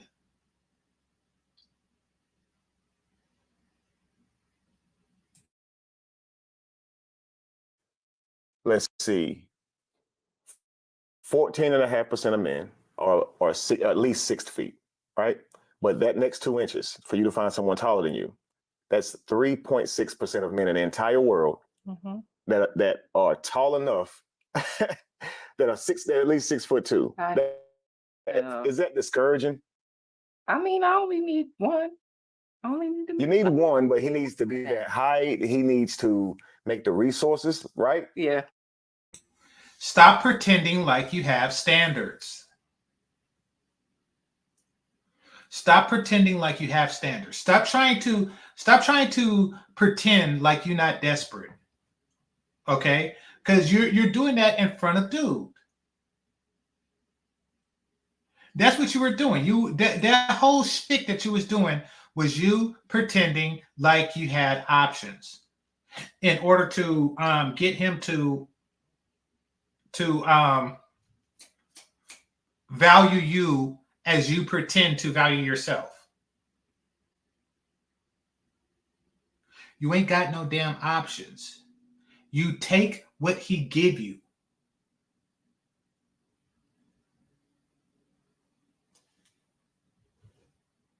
And that includes the Cheesecake Factory.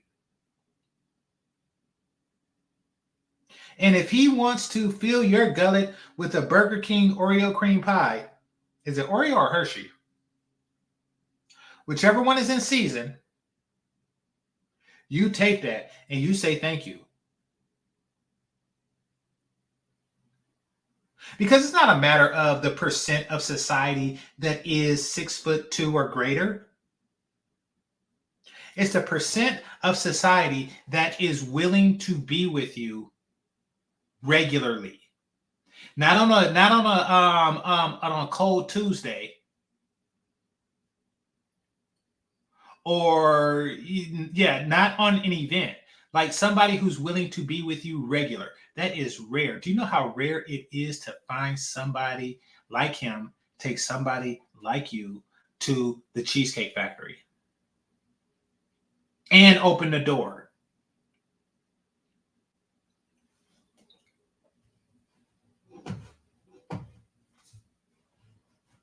Hit the like button. He needs to be funny. He needs to be charismatic. He needs to be disciplined. And that doesn't discourage you?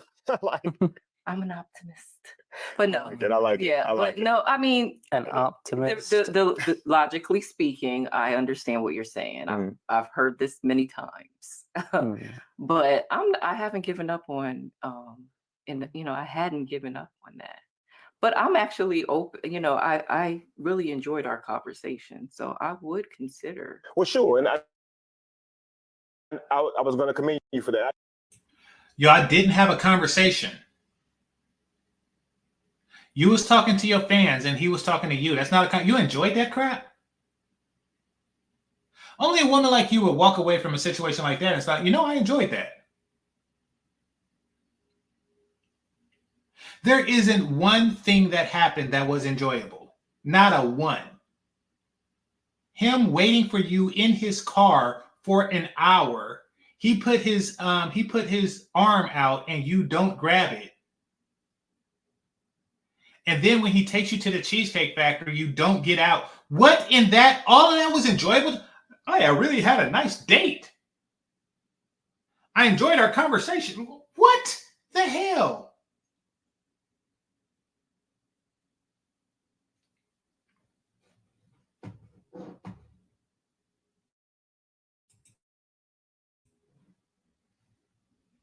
I didn't see it as a, I know you're saying that they have to be that height, but it seems that you are willing to, you know, make an exception, just like you did for Jay here when he walked up and he had the confidence of a 6'2" man. You were willing to at least hear what he had to say, and that's a good thing, because it may not be the cookie cutter thing. Shut up, Jay. I had the confidence of a 6'2" man. No, you did not. No, you did not. A 6'2" man has the confidence to approach a better bitch. A 6'2" man has the confidence to approach a more attractive woman. Giving yourself a pat on the back. You don't want her to give you a pat on the back. It'll smack you across the street. I had that confidence. No. It's not confidence approaching the least hottest chick there. That's sitting alone, looking thirsty for penis and Hennessy. That is not confidence.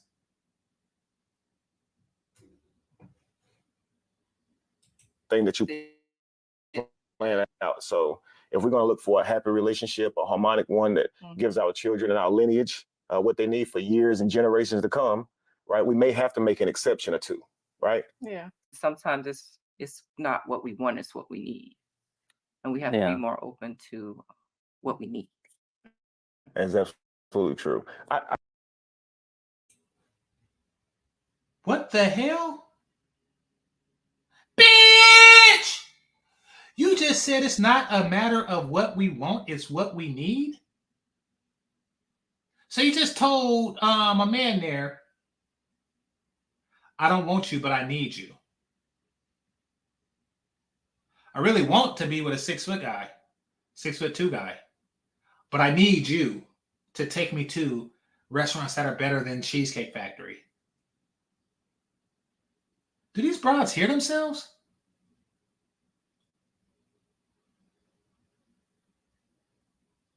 They actually think stuff like this is a compliment.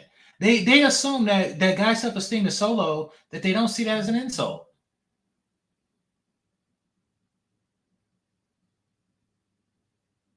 I'm gonna put it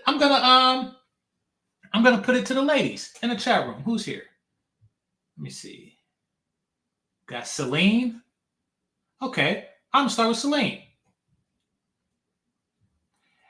Hey, Celine, I don't want you. I want Kelly stamps. But I need some pussy. So how about it? You see how twisted that sounds? I don't want you, but it's been a while. So you should be okay with this. Who else is here?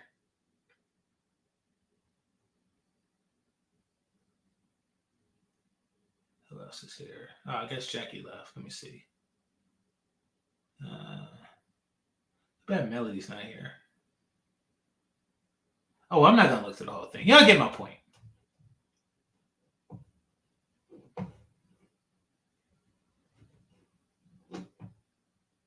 I was going to say, when it comes to how we date, I think a lot of it is just the information that we have, right? So what I noticed from yours and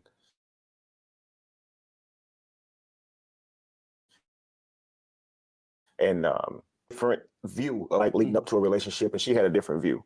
Yeah. And now, like, what I should say is, I mean, at the very end of the day, like, I understand dating in America is different from where my family's from, and in a way, like, it's perfectly fine to have those views and to think of dating differently. I just think, for me, I have a very specific criteria, and it's not a long list of criteria, but it's just certain values that I sure. Well, I think a lot like you. That's why the video stood out to me. I believe relationships should be harmonic. They should be for a reason. So I believe in dating with intent, right? Yeah. But many people in our generation today, they see dating as something that's just fun. They don't see it as a way to establish a healthy relationship. And that's what I was going to say. There's almost little to no understanding as to what dating should look like when you're trying to establish an intent for a meaningful relationship. And I think that's the biggest problem. It's not so much that people are necessarily selfish or entitled. It's more so that they don't know what they're looking for, right? Yeah, that's what I was gonna say. Oftentimes we think we know, but we really don't. Right. Yeah. Right. So when he asked you the question, you expect men to go out on absolutely, if he learned, he should present that, right? Yes. He should lead and be masculine. He should be willing to pay for the meal, show up on time, open doors for her, the whole nine. But when he asked you, what does a woman expect you to do? You said, look good, be there. And that's where the disconnect was. Yeah. Absolutely. Because there should be things that a woman should do, right? So if you've thought about, but you didn't even look good. Okay. Just like he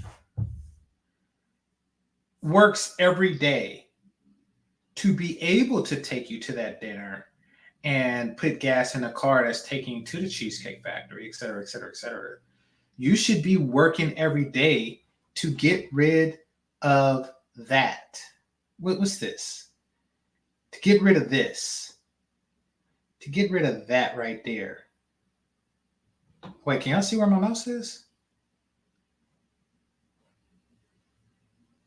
Oh well. I was pointing at the belly and the under chin. So yeah, you should be working to get rid of that. It's my job to look good. You threw on a dress and it took you an hour to do it.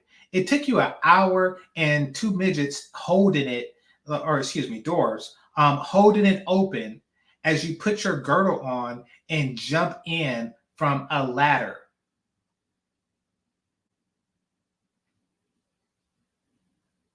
I look good. Don't you hear me tell people that all the time? about that, could you tell me some of what you think now if he were to ask you that question today? Sure. If you think about, watching the video, it's like, how do you expect this person to keep giving, and you're not giving anything back? So now we're depleted. Absolutely. And so who's going to pour into him? Wow. So, I mean, if you truly do want that type of protection provider, there has to be some balance. Absolutely. So. Wow, Yeah. that's very powerful. I actually took the liberty to make a list of things that men and women should look for in each other on a date, right? I'm gonna read them to you. I want you guys to tell me what you think of in the end, okay? Let's start with what you're looking for in a man, okay? So what a woman looks for in a man is respect and courtesy. Would you say I'm wrong? Confidence, right? Yeah. Communication skills. Absolutely. Knowing what he wants, where he's going with it, right? Yes. Initiative, taking the initiative. Chivalry. Yes. Okay. Resilience. Yes. Right. So even when you being a little bit, hard to get, he can push past that, right? The resilience. Generosity. Yes. Okay. So here are the behaviors that look good to a man when he's looking for a woman. I'm going to ask you the same questions. You tell me if you like the sound of that. Men are looking for kindness, right? You want her to be really kind, really sweet, right? Pleasant. So what about active listening? Yeah. And you said when she got in the car, she was putting the makeup on and she wasn't really responding to you or responding. So she feels that they had a good conversation, but when she gets in the car, she's putting makeup on and not paying him any attention. To you. Yeah. And you took from that she didn't like you much. Yeah. Right. Encouragement. And, yes, and you said that being able to pour back into him, right? Positivity. Right. So not being negative, having a smile on your face, right? Respect for independence. Yeah. Okay. Yeah. Adaptability. Okay. There was this time where you wanted her to hold your arm. If they have sex, he's going to die. And I'm not talking about like one time they have sex and he dies, but no, it's going to be like piece by piece. He's going to be like broken a little bit each time. It's going to be like all kind of springs and stuff and hairline fractures like each time. And then eventually, like all of this stuff, like all of the inflammation and pain and crap is going to compound. Is going to compound into death.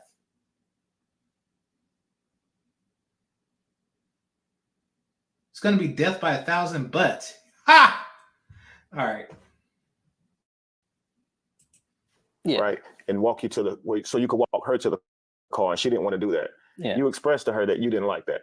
And it made you feel like, of course, when her not being on your arm, how can you truly protect her? Right. But also her not doing that says she ain't really feeling me like that. Yeah. She don't really like me like that. And, I get, it was a first date. Maybe she's not at that stage yet. But I get that too. Yeah. Yeah. Question. Let's just say you're out with him, right? You're on a date with a guy and some guy comes up, takes your purse. Do you want your date to have your back? Yeah. So He has to protect me. And even if he's not ready for that yet, right? Mm-hmm. Because he shouldn't even ask you on a date if he's not going to protect you if something would have happened to you. This is why you should take his arm. You see, so it may feel like I'm giving this guy too much of me, but it's more like I'm being cooperative to the roles that we're playing. He's going to protect me if something happens right now. And so I'm going to stand close to him. This lets the people on the outside looking in know that I'm with this man. He is taking care of me. We're out together, right? It's like it kind of shows that you trust. Absolutely. I think I felt like Trust is a big word. What women get out of a date is a free bodyguard, because if anything goes wrong with her, he has to really put his life on the line for her. Mm-hmm. So if a man asks you out on a date, you shouldn't say, I'm not ready to hold your hand. I know that seems like a move forward in a relationship, so to speak, but it's actually just part of a date. Your goal is to give him an example of what it would look like if you were his partner, and his goal is to do the same. So to a man, you not doing those things makes it appear that you're not. He's overcomplicating it. Listen, what she's trying to do is what all these bitches are trying to do, and that is leverage the box. And it's really whole thinking. Because years ago, I seen an episode. There was a show called Cat House. And it's just like it sounds. It's a brothel in Nevada somewhere. And they were interviewing a prostitute. I think it was that. It could have been that. It could have been like a one of those American Pimp things. But it was definitely a show about pimps and hoes and prostitution. It was definitely a show about prostitution. And one of them we interviewed says, the guy pays X amount, but that's for regular sex. And then what she does is she knows that he's going to want to say, touch her hair, touch her breasts, touch her thighs or something like that, And when all of this is happening, she's constantly just upcharging him during the sexual encounter. Now, none of these things actually cost anything from her, and it's not like a huge imposition if a guy was to grab her breast or touch her hair or something like that, especially if he has his penis in you at the time. However, she sees it as an opportunity to get more, and she understands that he wants this, and because he wants something, then my knee-jerk reaction is to get something from him for that. Now, her knee-jerk reaction is the exact same as a hose. And her knee-jerk reaction is to, oh, you want me to grab your arm? Well, I demand better cooperation. I demand more princess treatment for the cost of me touching your arm. That's ridiculous.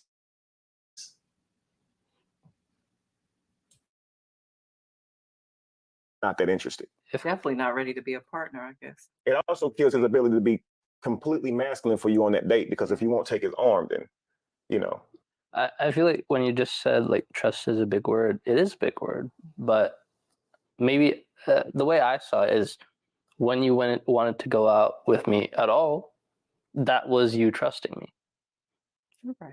And it did kind of hurt a little bit. How much trust? You think that hurts? Try sleeping with her. Do you know what her thighs will do? Like one of her thighs is bigger than both of your legs.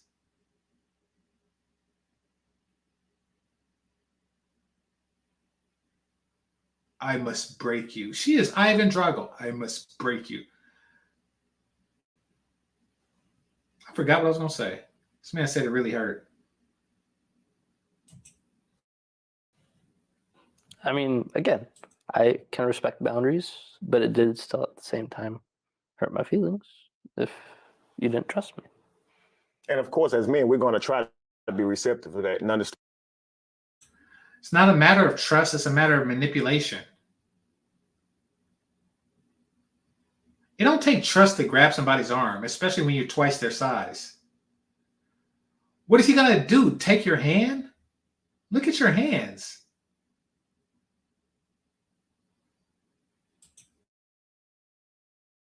Understand where you're coming from. But it does kind of limit his ability to do his full, to be his full masculine self in that capacity, right? Yeah.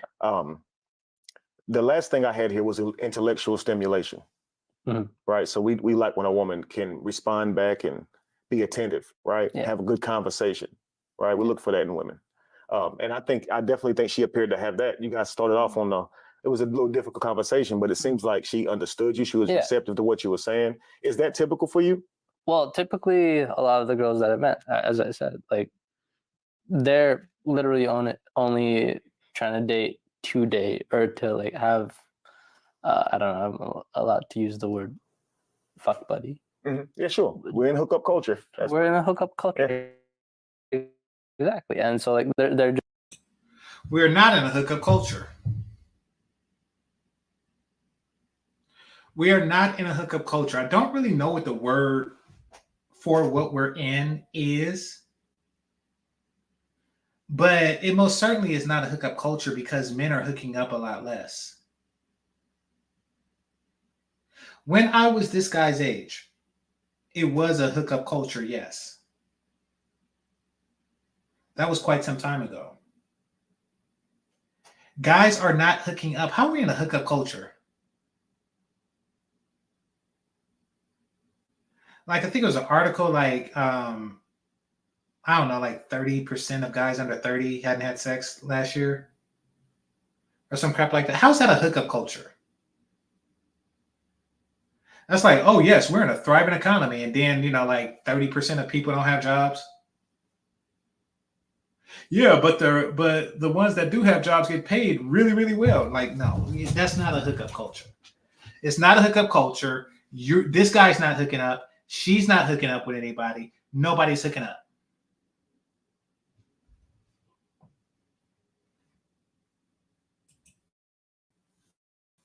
Just looking for that. And so it's like sometimes it's not necessarily about the values or anything like that. Maybe it's like more small talk, maybe, and maybe sometimes it feels like it's something that'll take more time to get her to open up or something like that. Where at the end of the day, they don't want a second date because we haven't gotten to know each other. And that to me sounds so irritating because you didn't want to get to know, we didn't get to know each other because they wouldn't want to talk. Absolutely. So it's like, I completely understand. So as a man dating with intent, you're ending up in these situations where a lot of times you're in hookup culture. And so you're not getting a second date out of it. Meanwhile, here you are, you have spent your money, you spent time with this person who you're never going to likely see again. Yeah. Right. Women oftentimes are looking at dates as what they can get out of them, right? An experience, right? Taking it to a nice restaurant. I want the ambiance. I want the treatment, right? And with no intent of doing anything special for the guy after the date. So it's almost like it's almost like she's getting over on him, right? Like she's using him for meals. And that's what men say. I'm not going to keep taking these women out if they don't like me. Don't go out if you don't. That's exactly what she's doing. She's using him for meals, and she tried to use him for the most expensive meal she can get. But it wasn't just the meals. And she does have long-term intentions with this guy. She wanted to string him along like a pet and humiliate him while doing this in front of her ratchet-ass circle of friends.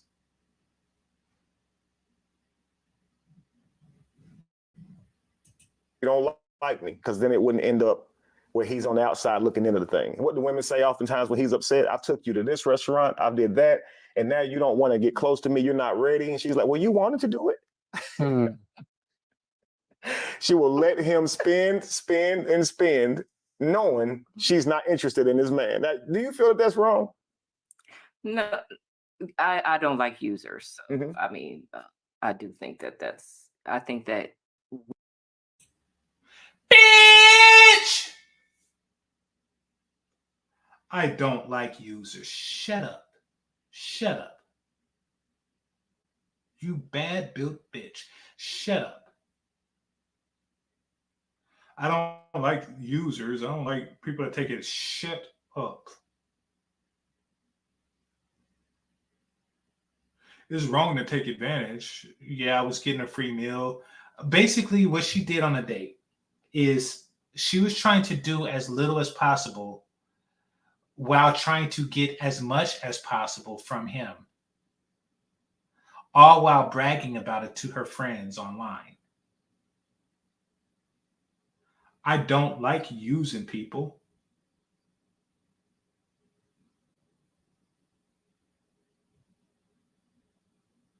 What the hell? Imagine a pimp saying that.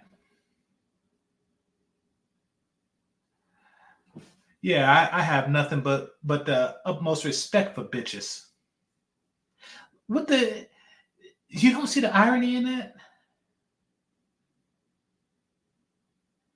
It's like Thomas Jefferson saying, "Oh yeah, I can't stand using people. I'm not about using people." George Washington saying some crap like that. Oh, you call those people? Okay, yeah, I do.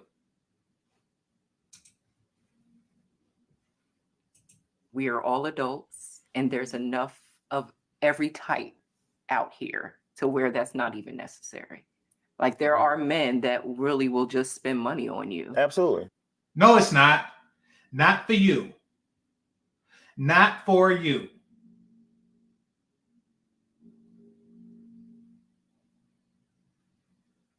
Do there exist men who spend money on women without any expectations or desire for anything in return? Yeah. That's not for you. And you know it. That is for guys who like the smell of pretty. And they like the way the pheromones smell when pretty is happy. But that's not for you. See, those guys are like a whites only water fountain back in the day. It's not for you. And you just get curiouser and curiouser about, oh, I wonder what that water tastes like. I wonder what that water tastes like. I bet you it's so good. I bet you it's so good. And you trying to sneak, but you know it's not for you. And you know you can't have it. You know that diner that serves white only pies, you know that you cannot have that pie. And it could be the same as the colored pies, but something is just curious about it. You know that there is certain that's not for you. And guess what? There's dick out there. There's dick out there that you simply ain't good enough to taste, like mine. And you are curious about it. You wonder what it would be like to have my dick in your mouth. But you can never get it because it's not for you. I repeat, it is not for you. Yes, those guys exist, but stop trying to pretend like you got access to them like a regular person. You're sitting at the bar by your goddamn self, and he was the only penis that blessed you. Fuck out of here.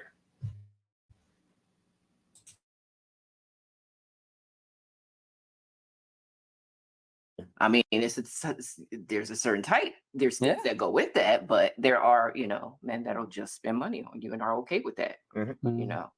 But what do you take from that type of man? If you don't mind me asking, we call that a simp. And we call that a simp when a man is willing to buy you anything, take you anywhere, and you haven't actually earned that from him with your affection or just being there for him in general. How do you see that? If women are being really honest, I don't think most women actually respect a man that is like that. And I think there's. And you didn't respect him. The only difference between the man you just described and the man that you're sitting on the couch with is that he actually expected things. That's the only difference. But because you did not respect him enough to meet those expectations, you didn't respect him.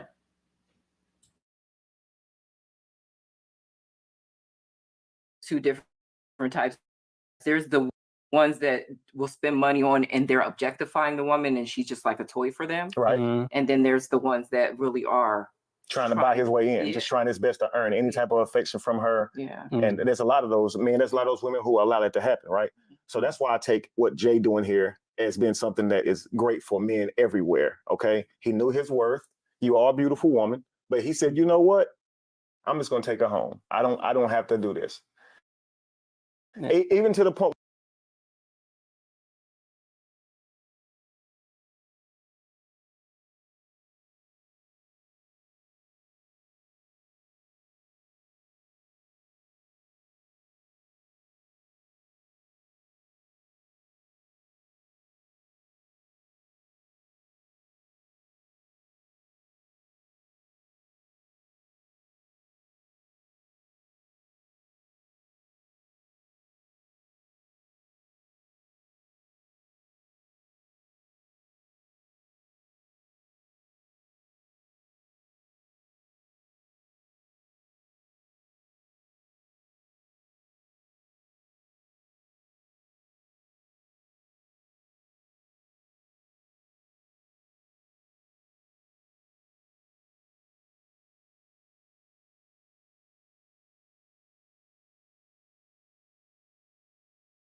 Oh, my bad. Y'all was muted.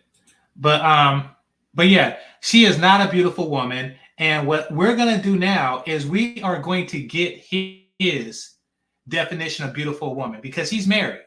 So let's take a look at his wife and let's see what he thinks a beautiful woman actually looks like. Okay. And we will compare and contrast. All right. And by contrast, I mean count ass. All right. So this is wife. And this is wife. Seems like he has a completely different definition of what beautiful is. Now keep in mind, this is like, okay, so this is the before, when they were 18 years ago. And then so that's the first wife. Then the second wife came with waistlines and all, and the tig old bitties just poking out and stuff. And this one still has a decent face and stuff. Yeah. So this is his definition of beautiful. That compliment you gave her was empty. Now, all right. So back to reality. Somebody say he has two wives. Yeah, he has two wives. So he is not checking for this chick. He was not checking for this chick at any stage or point in his entire freaking life.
Yes, that's exactly.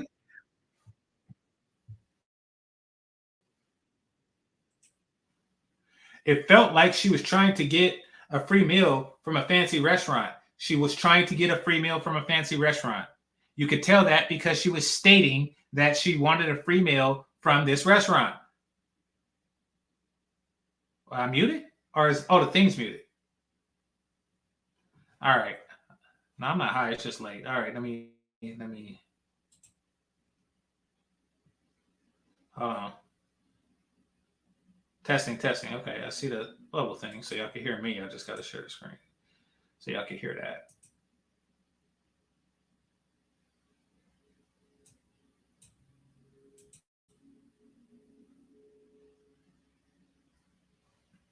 All right. So I'm gonna go back a little bit. Date, and all of a sudden now she's recording you. A lot of times, yeah, if I'm the one asking a girl out, that's me already offering to pay for the meal, right? That's me already being okay with that, right? But her recording me did feel like that's where I felt like she was trying to take advantage. She was trying to like, and maybe you had a different view on it, but it felt like at the time that you were just trying to get food, like a free meal from a fancy restaurant. Yeah, she was. She was trying to get a free meal from a fancy restaurant and get the bragging rights from getting the free meal from a fancy restaurant. And if you had took her to a fancy restaurant, you know, because she refused to get out the car for the Cheesecake Factory, then she would have told her friends, like, this is how you get a nigga to comply. This is how you get a dude to comply. You refuse to go, you know, you set your standards. See, this is that Steve Harvey bullshit. This is that I got the cookie bullshit. Steve Harvey is a dumbass. This is that 90-day rule bullshit. This is Steve Harvey bullshit.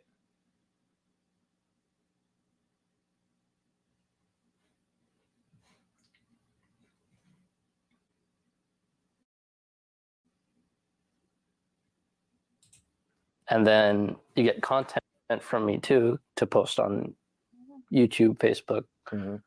And you get your reputation ran through the mud. So it's all be done at your expense, right? Now, exactly. That was her intention all along. But you set the tone when you didn't, and salute to you. You set the tone when you didn't fall for that bullshit. You didn't fall for that bullshit. There's two types of men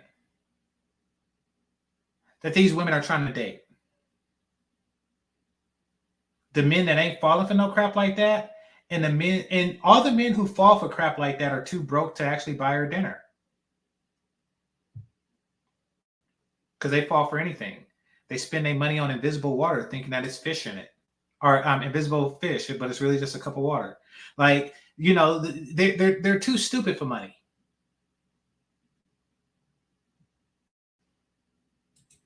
that wasn't your take. You have many groups where you encourage women on dating. Y'all talk about dating, and this was something that you said. Look, y'all see a lot of dates go wrong. Right. So based on your mindset, you really felt like he was taking you somewhere beneath your value. Yeah. And you were saying, I'm going to show the world how you're treating me. Right. Can you tell us a bit about that so he knows that, you know, it wasn't to embarrass you. It wasn't to, you know, get content, any of that. It was, I felt wronged in that scenario. But it was to embarrass him, and it was to get content. It was your way of saying, I look like this, you look like that. Gimme, gimme, gimme. And then if he would have gave you, you'd have been like, look, ladies, that's how you get it. You pretend like you're beautiful and that you can only be seen at fine dining establishments. Shut your ass up. Picked you up from an apartment building. Shut up. You mind? No, I did. I felt like you didn't see my value. And You ain't got no damn value. I felt like I needed the support of my viewers in that moment. But and not only that, like he said, I discuss relationships and things like that. So I thought that was a good opportunity for me to kind of have that conversation and see, like, what does everybody else think? Mhm. I wasn't really taking your feelings into consideration. I wasn't Yeah. trying to be necessarily malicious or anything like that. I understand. Good. I'm gonna say this, guys, to end this. She's basically saying she don't know to respect his feelings. I wasn't taking her feelings into consideration because, quite frankly, I never thought that I had to consider a man's feelings.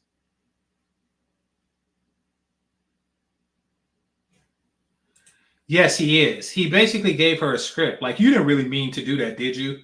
Did you really mean to do? Yes, she did.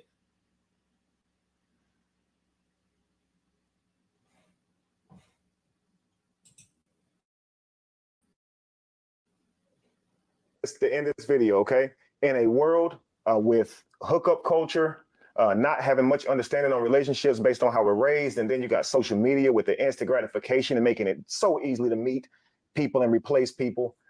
Dating has gotten, it's like a thing that's lost to us. I want to ask these two beautiful people here a question. They had one date that went bad. They have not went on a date since that day, right? Now, Notice he said they. Nobody dated her ass either. This is the only dude. Probably this year, this is the only dude that's asked her out. would you guys be open to another date, knowing what you know now? I think if we were able to find a way to get our values more in the center, I could see us trying again. I mean, yeah, I would be willing to go out on a date again. Wow. That's awesome. That's awesome. Listen, we want to keep up with this first date. Actually, we're going to take care of this first date. It's going to be on us. So we're going to send you somewhere just like they used to do on all those other talk shows. We're going to take care of it. And then we'll reach back to you guys in a couple of weeks and find out how that's going. How does that sound? Or one? I'd love to see what you guys are up to. All As right. long as it's not the cheesecake now. Cheers. That wasn't funny. It wasn't funny, and it was kind of predictable. And dude was just saying that he'd go on a second date to be nice on camera. He do not want to see this broad again.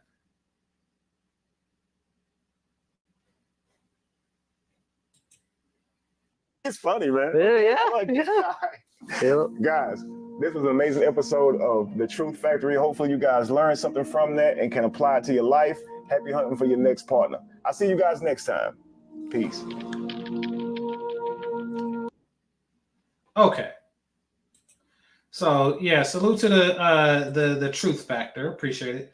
All right. So let me go for a second, because he interviewed the dude by himself, and then I'm gonna shut down quicker than that. Man, it's so much. I'm working on stuff, so I don't really have time for to do the morning show like I used to. But it's so much I want to talk about. I want to talk about a nigga Will Smith. I want to talk about that a lot. I want to talk about it, but it's complicated. So I gotta work. I gotta make money. I gotta make money because y'all no cash apps, no super chats, nothing.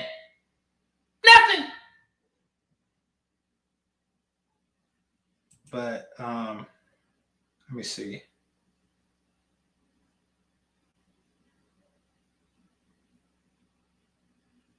Oh, I gotta go to my history to pick up that other video.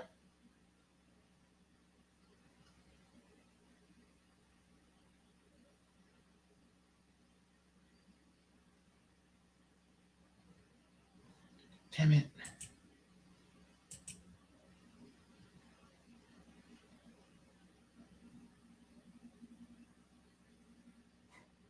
All right, here we go. Okay, give me a second. I'm buffering.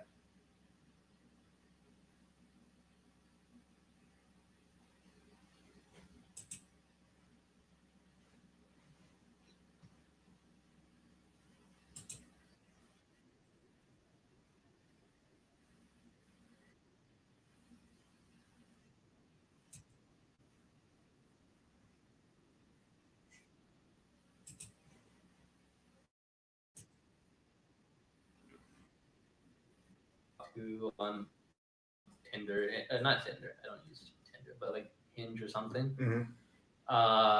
It's like it's like I kind of have to just be the nice. That's the conflict. Yes, I brought out a more like not a more real side of me, but like a more defensive side of me, and she did. Okay. All right. See, Erica says he's handsome. Listen, y'all, Oh, he is available. A lot of women. I said, I'm just telling me your business. But look, a lot of women are asking the brother or saying to the brother, "I'd go out on a date with you guys. Inbox me. We're gonna set that up. We're gonna take care of these dates. We're gonna get this." So, to Jackie's point, apparently other chicks are choosing. They are checking for him. So he has options. And quite frankly, it's very likely that each of the women who are legitimately choosing him are better than the last chick. This brother, a spouse, a significant other, because that's what he's looking for. He's dating with intent. He's just trying to play now. So y'all don't be out here trying to use my brother. He gonna tell me too. All right, he gonna tell me, and so we're gonna come looking for y'all. Y'all try to play this brother, but yeah, we're gonna. If you guys would like to be able to have an opportunity to go out on a date with this brother, get to know him a little more, see what he's about, hit me up, man, because we're gonna be documenting it and all. Yeah, I'm seeing a lot of that. I'm saying I know your life changed on that note. Now notice he didn't say that to the woman. There isn't going to be a bunch of brothers lined up to date her.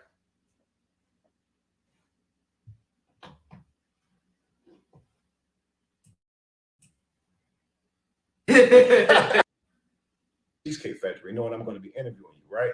And they were just like, "Yeah, I seen that," and everybody's talking about it, you know. So it's just it's crazy how. And I think just because I'm not being aggressive about setting my boundaries and ending the date doesn't mean it's not the. To me, that's the right way to do it. Absolutely. Is not making it a huge conflict, but just telling her the situation and ending it right there. I agree. Let's just say, for instance, you would have went through with this date, right? And you take her inside a Cheesecake Factory anyway. Now it's a place you take you said you have your birthday parties there, so I'm sure your family, loved ones have been there. So say you take her in there and she behaves in a way that's embarrassing to you. Now your reputation takes a hit. All that was at it. And then you're sitting here saying, "Man, I could have just took her home and I brought her in here because she asked," right? Yeah. And if she can hit the camera on me inside this car, how do I know she won't embarrass me inside of there? You see what I'm saying? So damn, he is. I mean, it seems like this was filmed like after he did the interview with her, but he definitely has a lower opinion of her than he was willing to express on his show. But yeah, no, that's an angle. Like, you know, she obviously is looking to humiliate him in order to aggrandize herself. And which means that she definitely would have did that. She definitely, you know, no matter what restaurant she went to, she would have acted out. And she would have disrespected him just to show herself in a position of power. As they do. A lot of times when a man does make an exception and goes on ahead and continues with the woman, he often ends up regretting it anyway. So I saw that as he is not indecisive. So all I saw was green flags that showed masculinity, where we think that masculinity is supposed to be aggressive and stuff like that. It's actually very positive and gentle. Take a warrior. You see these movies where somebody. Agreed. Dude did. I know I have my critiques, but dude did handle himself right in that situation. I have to deal with these guys. Trust me, they're scary, but they are feminine. You know, so we look at femininity as being something that's soft or weak, but when a man is feminine, it's one of the scariest things in the world. He is extremely violent, quick to violence, because he's moving off of his emotions. And men should always consider consequences, their reputation, their dignity. You can get to know this brother better. Send me some messages. Okay, so I can set up these dates, and he's gonna allow me Hey, and my these team chicks are truly to put choosing these this dates dude. together, because you can see he ain't been having no luck. I'm messing with you, Yeah. but so you said you knew her for about a week before y'all dated, right? Yeah, I mean, like we met up Mhm. at the bar, and I mean, we were just texting a little bit here and there after that. I was busy, so I couldn't really like have that many like genuine conversations. But you know, Okay. I honestly, it was like looking back on it, it was more like I enjoyed talking to her there, and I would have like I expected that kind of same vibe to happen on the date, Mm-hmm. and yeah, it didn't. But We gonna get you there though, brother. We are. I want you ladies in here, if you guys are interested. The cold part is that he's setting this dude with the hat. He's one cold pirate. Because basically, this is going to be like a complete and total failure. If he does go back with the Rosie the Riveter chick, if he does go out with her, it's really just going to be a waste of both of their times.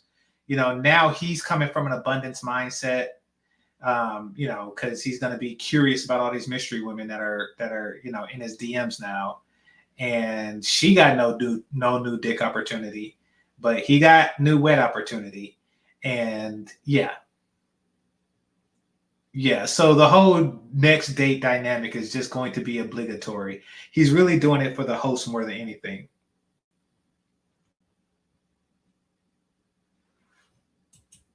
In a date with Jay here, put it in the comments, say I date him, and inbox me. All right, I'm gonna start getting this stuff together, and I'll let you know, of course, when that first date is set up. And we're gonna do this a little bit different. We're not gonna have you guys all up in Jay's face, and we're not gonna have him put out all that time trying to talk to you guys. He is a busy man, but I will let him know when the dates are. You guys can have a brief interaction, and we'll set that up. And of course, if you're going to do this, you can't mind my camera crew being there, because we do want to document this. A lot of people want to see how Jay's dates are unraveling. And Why does he get no? Listen, if these chicks want to date him, get your cameras out of there. Like, you can't expect somebody to be themselves when they got a camera on their date. Like, that's doomed to failure. Come on now. when you find your relationship, we actually want to follow it, man. See how that goes. okay, Yeah, we Yeah. definitely do. Yeah. You cool? You good with all of that? so far so good. All right. Okay. So look, it's go. Look, guys, this opened up for a whole different thing. So look, see here. Noir says this brother is an inspiration to all men. And I called you the first time I talked to him. I said, brother, you about to be for real, a blueprint for modern men today, because we face this type of thing all the time, and I don't think many of us know exactly how to handle it without being upset and outraged at how they're devaluing us. But the way this brother did it is the blueprint. That's how you handle it. The way he said it, it's no other way. She could be nothing but receptive, because you said it so gently. You see what I'm saying? It's like when they giving you a shot and they had to ease the shot in there. You know what I mean? You gave her everything you needed to give her, but in a soft voice. And I mean, you can't flip on that. So that's how I'm moving from here on out. Okay, I'm just gonna get real calm, but like, you know what? I'm just gonna take you home. You ain't acting right. I do have a criteria, and you broke every one of those damn criteria. That's what he told her. That's what he told her. Looking back on the video, That was smooth. I gotta hand it to the Indian brother. That was smooth. All right, I'm gonna cut right here. But I'd like to thank everybody for coming through. Consider becoming a member. And this is GameChanger. Oh, make sure you hit that like button on your way out. This is GameChanger 00100. Game over. Peace.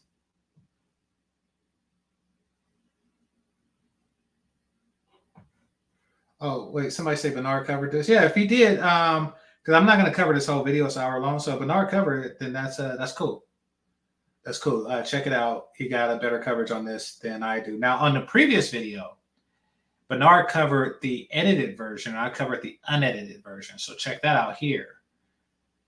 and for a quicker one, check it out on his.